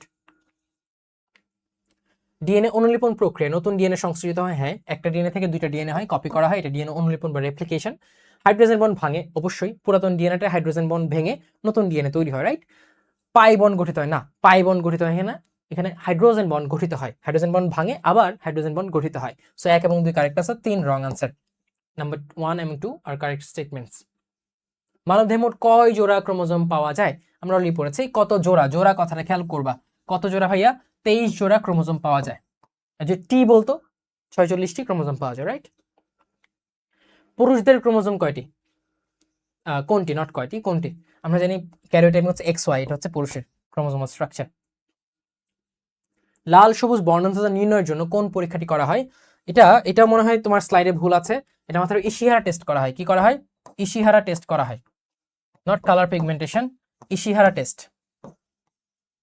আমাদের বিসিএস এর স্বাস্থ্য পরীক্ষাটা করা হয় যে আমরা কালার ব্যান্ড কিনা। ইনফ্যাক্ট তুমি যখন মেডিকেলে পড়বা, মেডিকেলের ভর্তির আগেও কিন্তু এটা দেখা হয়, চেক করা হয়, অ্যাজ ফার এজ যেন বইয়ের ক্ষেত্রে করা হবে না, বাট মেডিকেলটা খুব ইম্পর্টেন্ট, কারণ তুমি রক্ত চিনবা না, পানি চিনবা না, লাল সবুজ দেখবা না, তাই না? সমস্যা না। লোহিত রক্তকোষের অস্বাভাবিক অবস্থা, লোহিত রক্তকোষের অস্বাভাবিক অবস্থা মানে কি জানো? লোহিত রক্তকণিকার যে গঠনটা ডিফেক্টেড হয়। এর মধ্যে হিমোগ্লোবিন আছে না, হিমোগ্লোবিন এর মধ্যে আলফা চেইন আছে 2টা, বিটা চেইন আছে 2টা। এই চেইনগুলো যখন ডিফেক্টেড হয় বা ঠিক মতো তৈরি হয় না, এই চেইনগুলো যখন ঠিক মতো তৈরি হয় না, তখন একটা রোগ হয় থ্যালাসেমিয়া। ঠিক আছে, তোমরা ভবিষ্যতে পড়ো থ্যালাসেমিয়া, হিমোগ্লোবিনোপ্যাথিস। হিমোগ্লোবিনোপ্যাথি হচ্ছে হিমোগ্লোবিনের স্ট্রাকচারাল সমস্যা, কোয়ালিটেটিভ, আর এটা হচ্ছে কোয়ান্টিটেটিভ সমস্যা, এগুলো পড়বা। সো এই যে আলফা চেইন, বিটা চেইন, 4টা চেইন আছে হিমোগ্লোবিনে, ওরা যখন ঠিকঠাক মতো তৈরি হবে না, তখনই তোমার থ্যালাসেমিয়া হবে। এটা হচ্ছে লোহিত রক্তকোষের অস্বাভাবিক অবস্থা। আবার অ্যানিমিয়া আছে, অ্যানিমিয়া কি? যখন লোহিত রক্তকণিকা স্বাভাবিকের থেকে কম থাকে, তখন হচ্ছে অ্যানিমিয়া। লিউকোপেনিয়া কি? যখন শ্বেত রক্তকণিকা স্বাভাবিকের থেকে কম থাকে, তখন হচ্ছে লিউকোপেনিয়া, বুঝছো? আর থ্রম্বোসিস কি? রক্তনালীর ভেতরে যদি রক্ত জমাট বেঁধে যায় সেটা হচ্ছে থ্রম্বোসিস। বিটা থ্যালাসেমিয়ার অপর নাম বইয়ে দেখবে সুন্দর করে দেওয়া আছে, কুলির থ্যালাসেমিয়া। লোহিত রক্তকোষে উপস্থিত প্রোটিন সমূহ কোনগুলা? আমরা পড়েছি একটু আগে, আলফা এবং বিটা, আলফা গ্লোবিউলিন এবং বিটা গ্লোবিউলিন হিমোগ্লোবিনে থাকে, রাইট? দুইটা আলফা চেইন, দুইটা বিটা চেইন। প্রাকৃতিক নির্বাচন তত্ত্বটি কে দিয়েছেন? আমরা পড়েছি চার্লস ডারউইন, প্রাকৃতিক নির্বাচন।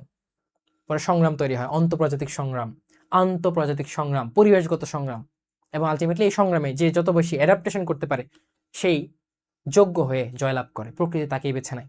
তোমার বোর্ড পরীক্ষা, তোমার যে কোনো কম্পিটিটিভ এক্সাম, এটাই হবে। যে যোগ্য, যে প্রেশার হ্যান্ডেল করতে পারবা, যে পড়াশোনা গুছায় ফেলতে পারবা, পরীক্ষার আগে সবকিছু গুছিয়ে নিয়ে পরীক্ষা হলে যেতে পারবা এবং ডেলিভারি দিতে পারবা, he is capable or she is capable and she or he will be the winner. So এই ছিল চ্যাপ্টার 12। এখন চ্যাপ্টার 13-এ চলে আসি, জীবের পরিবেশ। আমরা একটু বইয়ে চলে যাই, বইটা একটু ভালো করে দেখা দিই। একটা চার্ট আছে এখানে,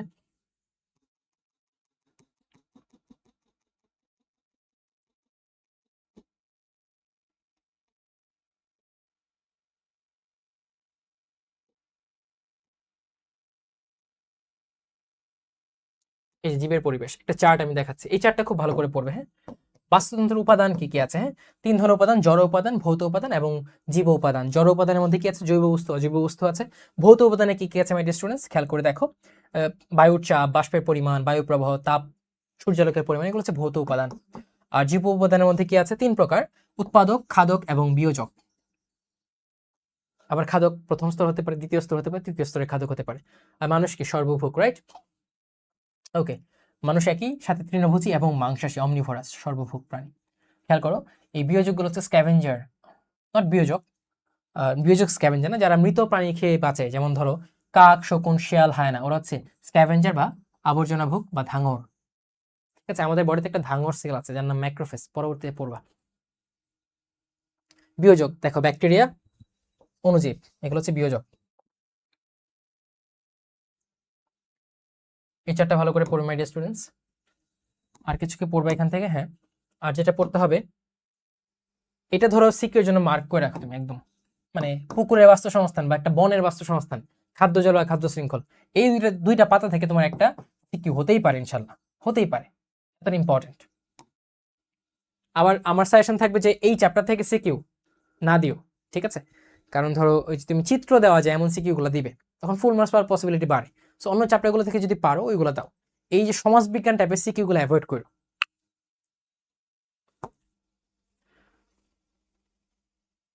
এই কয়েকটা খাদ্য শিক্ষক জাস্ট ফ্লোটা পড়বা, ঠিক আছে? পুষ্টি প্রবাহ একমুখী হয়, ঠিক আছে? 10% নিয়মটা ইম্পর্টেন্ট, বায়োডাইভার্সিটি ইম্পর্টেন্ট না। আমরা চলে যাব এইখানে, এই যে মিথস্ক্রিয়া যেটা আছে, ধনাত্মক এবং ঋণাত্মক। ধনাত্মক মিথস্ক্রিয়া 2 প্রকার, মিউচুয়ালিজম, কমেন্সালিজম। মিউচুয়ালিজমে দুইজনই একে অপরের দ্বারা উপকৃত হয়। কমেন্সালিজমে একজন উপকৃত হবে, একজন নিউট্রাল থাকবে, মানে উপকৃত হবে না, অপকৃত হবে না। উদাহরণ কি ভাইয়া? এই রোহিণী উদ্ভিদ, অ্যাপোফাইট, ঠিক আছে? তার এখানে মিউচুয়ালিজম কারা ভাইয়া? মিউচুয়ালিজম তোমার ওই যে শিম জাতীয় উদ্ভিদের, দেখো শিম জাতীয় উদ্ভিদের শিকড়ে বা মূলে রাইজোবিয়াম নামক ব্যাকটেরিয়া গুটি তৈরি করে, নোডিউল তৈরি করে। ওই রাইজোবিয়াম ব্যাকটেরিয়া আলটিমেটলি বাতাস থেকে ডিরেক্টলি নাইট্রোজেনকে গ্রহণ করে এবং শিম জাতীয় উদ্ভিদকে পুষ্টি প্রদান করে। আর রাইজোবিয়াম কি? সেও স্থান পাইলো, আশ্রয় পাইলো। So they are benefiting each other. এটা হচ্ছে কি? Mutual benefit. So mutualism. Commensalism কি? একজন আছে, সে উপকৃত হচ্ছে কিন্তু আরেকজনকে অপকারও করছে না, উপকারও করছে না, সেটা হচ্ছে কি? কমেন্সালিজম। ধনাত্মক মিথস্ক্রিয়া দুটো টাইপ। ঋণাত্মক আন্তঃক্রিয়া বা মিথস্ক্রিয়া 3 ধরনের হতে পারে। এটা শোষণ, এক্সপ্লয়টেশন, ঠিক আছে? দেখো স্বর্ণলতা হস্টরিয়া দিয়ে চোষকের মাধ্যমে আলটিমেটলি পুষ্টি সংগ্রহ করে নেয়। এটা হচ্ছে কম্পিটিশন, প্রতিযোগিতা, যেটা আমরা দেখেছি আন্তঃপ্রজাতিক কম্পিটিশন হয়, ঠিক আছে? আর একটা অ্যান্টিবায়োসিস। অ্যান্টিবায়োসিস কি? একটি জীব কর্তৃক সৃষ্ট জৈব রাসায়নিক পদার্থের কারণে যদি অন্য জীবের বৃদ্ধি ও বিকাশ আংশিক বা সম্পূর্ণরূপে বাধাপ্রাপ্ত হয়। যেমন ধরো আমরা যখন অ্যান্টিবায়োটিক খাই, অ্যান্টিবায়োটিকটা কি করে? অ্যান্টিবায়োটিকটা গিয়ে ব্যাকটেরিয়াকে প্রতিহত করে, ব্যাকটেরিয়ার জীবনযাপনকে কষ্টকর বানায় দেয়, ব্যাকটেরিয়াকে মেরে ফেলে অথবা ব্যাকটেরিয়ার বৃদ্ধিকে একদম বন্ধ করে দেয়, depending whether the bacteria antibiotic is bactericidal or bacteriostatic. যাই হোক, এটা পরবর্তী পড়বো। সো এটা হচ্ছে অ্যান্টিবায়োসিস। অ্যান্টিবায়োটিক ভাবে কাজ করে। এখানে গুরুত্বপূর্ণ একটা ইনফরমেশন দেওয়া আছে। আলেকজান্ডার ফ্লেমিং পেনিসিলিন অ্যান্টিবায়োটিক আবিষ্কার আবিষ্কারের পেছনে ছিল পেনিসিলিয়াম নামক ছত্রাক কর্তৃক একটি কালচার প্লেটে রাখা ব্যাকটেরিয়াগুলো অ্যান্টিবায়োসিস। মানে একটা কালচার প্লেট রেখে দিছে, বুঝছো, ছত্রাক পরে ছত্রাকের কারণে ব্যাকটেরিয়া জন্মাতে পারতেছে না। ইউরেকা। এখান থেকেই শুরু হয়েছে কি অ্যান্টিবায়োটিকের যাত্রা। এর আগে স্মল ইনফেকশন মানুষ মারা যেত, এখন তো কিছুই না। বাট এখন আরেকটা যেটা হচ্ছে, মানুষ অ্যান্টিবায়োটিক মুরগির মতো খাচ্ছে, বিরাট ঝামেলা হয়ে যাচ্ছে। এখান থেকে একটা এমসিকিউ হতে পারে, green house gas carbon dioxide, carbon monoxide, methane এবং নাইট্রাস অক্সাইড। ঠিক আছে, আমরা এখন আবার কই চলে যাব, আমাদের এমসিকিউ চলে যাব। প্রথম প্রশ্ন দেখো, বাস্তুতন্ত্রে ভৌত উপাদান কোনটা? চলে আসে তাপমাত্রা, এটা ভৌত উপাদান, রাইট। কোনটি প্রথম স্তরের খাদক? কোনটা প্রথম স্তরের খাদক? মানে উৎপাদককে যে খায়, এটা জো প্লাঙ্কটন, পানির মধ্যে ভেসে থাকে ছোট ছোট প্রাণী, জো প্লাঙ্কটন। ওরা উৎপাদক ফাইটো প্লাঙ্কটনের উপর নির্ভর করে বেঁচে থাকে। ঠিক আছে, প্রথম স্তরের খাদক জো প্লাঙ্কটন। সবুজ উদ্ভিদ, ছাগল, মানুষ উদ্দীপকের প্রথম ট্রফিক লেভেলে পি কিলোজোল। প্রথম ট্রফিক লেভেল কোনটা? এটা, এখানে পি কিলোজোল শক্তি আছে। মানুষ কত কিলোজোল শক্তি পাবে? তোমরা পড়েছো 10% নিয়ম, লিন্ডেনম্যানের, রাইট। এখানে পি জুল থাকলে ছাগল পাবে পি এর 10%, পি এর 10/100,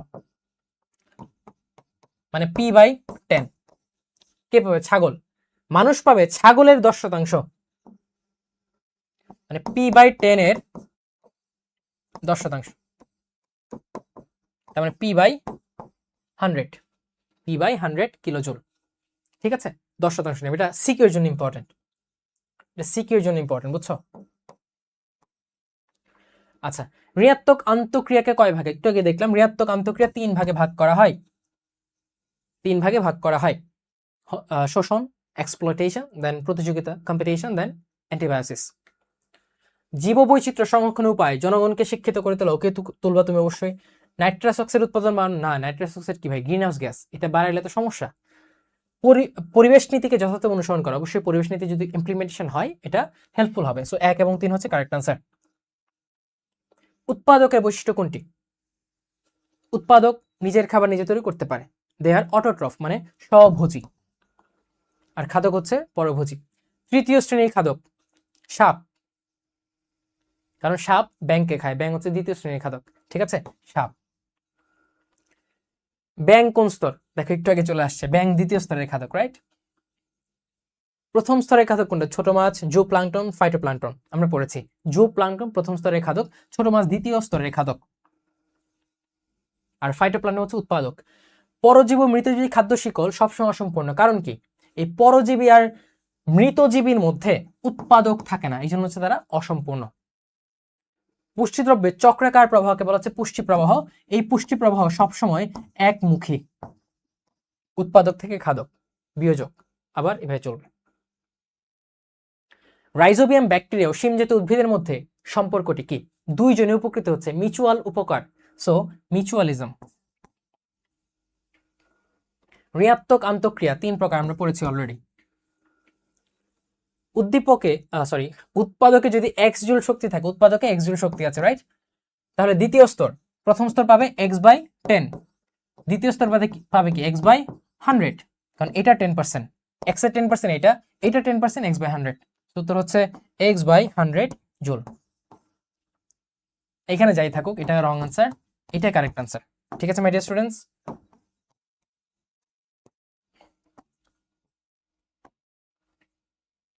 পানিতে ভাসমান ক্ষুদ্র প্রাণী সেটা হচ্ছে জু প্লাঙ্কটন, আর পানিতে ভাসমান ক্ষুদ্র উদ্ভিদ ফাইটোপ্লাঙ্কটন। খাদ্য শিকলের শক্তি প্রবাহ সবসময় একমুখী, আমরা পড়েছি সবসময় একমুখী। কখনো কখনো বিপরীতমুখী হয়, নো, ইটস নট পসিবল। এক পর্যায়ে শূন্য হয়ে যায়, এক পর্যায়ে নিঃশেষ হয়ে যায়, শক্তিটা বিলীন হয়ে যায়, পরিবেশে উন্মুক্ত হয়ে যায়। ঠিক আছে, সো 1 এবং 3 তুমি দেখবে বই সুন্দর করে লাইনটা বলা আছে। সিম্বায়োসিস দ্বারা সহাবস্থানকারী জীবদেহের মধ্যে যে ক্রিয়া বিক্রিয়া ঘটে তাকে কি বলা হয়? অবশ্যই মিথস্ক্রিয়া, এটা আমি জানি। নডিউল বাতাস থেকে কোনটি সরাসরি গ্রহণ করে? আমরা অলরেডি বলেছি নডিউল বাতাস থেকে সরাসরি নাইট্রোজেনকে গ্রহণ করে। কে? নাইট্রোজেনকে। গ্রিনহাউস গ্যাসের উদাহরণ আমরা পড়েছি carbon dioxide greenhouse gas, CH3 no, এটা গ্রিনহাউস গ্যাস না, CH4 এইটা গ্রিনহাউস গ্যাস, আর নাইট্রাস অক্সাইড এটাও গ্রিনহাউস গ্যাস। সো 1 এবং 3 কারেক্ট আনসার। বাহ, শেষ। তাহলে মাই ডিয়ার স্টুডেন্ট দেখো, আমরা অল্প সময়ে প্রায় 171টার মতো এমসিকিউ পড়েছি, এবং আমি যেভাবে ব্যাখ্যা করেছি, মাঝে মাঝে বই দেখিয়ে দিয়েছি, ইনশাল্লাহ তুমি যদি এভাবে পড়ো, আমি বিশ্বাস করি আল্লাহ তাআলা তোমাদের এমসিকিউ ভালো একটা ফলাফল দিবেন। আর কমন ফেলানোর মালিক, তোমার পরীক্ষা হলে কমন পড়বে কিনা এটা আল্লাহ তাআলা ডিসাইড করবেন। তো আল্লাহ তাআলার উপর আমরা ভরসা রেখে পরীক্ষা হলে যাব, ভালো করে পড়াশোনা করে যাব, পরীক্ষা ইনশাল্লাহ ভালো হবে। আর পরীক্ষা ভালো হওয়ার পর অল ক্রেডিট গোস টু আল্লাহ, আলহামদুলিল্লাহ। আর আবারও বলছি, ক্লাসটা ভালো করে দেখবা। হয়তো আমি তাড়াহুড়ো করতে গিয়ে, অল্প সময় বেশি পড়াইতে গিয়ে কোথাও হয়তো মাইন্ডে একটা ছিল বা স্লিপ অফ টাঙে একটা চলে আসছে, ওই জিনিসটা অ্যাডজাস্ট করে নিবা বই থেকে দেখে। ভাইয়া যদি কোনো ভুল করি, ভাইয়া করতে পারে, to our is human, right? এটা বই থেকে চেক করতে হবে এবং ভাইয়াকে জানাইতে হবে বা ভেরিফাই করে নিতে হবে। ঠিক আছে মাই ডিয়ার স্টুডেন্টস? সো ভালো থাকো, সুস্থ থাকো এবং ফাটাফাটি একটা বায়োলজি পরীক্ষা দাও। আসসালামু আলাইকুম।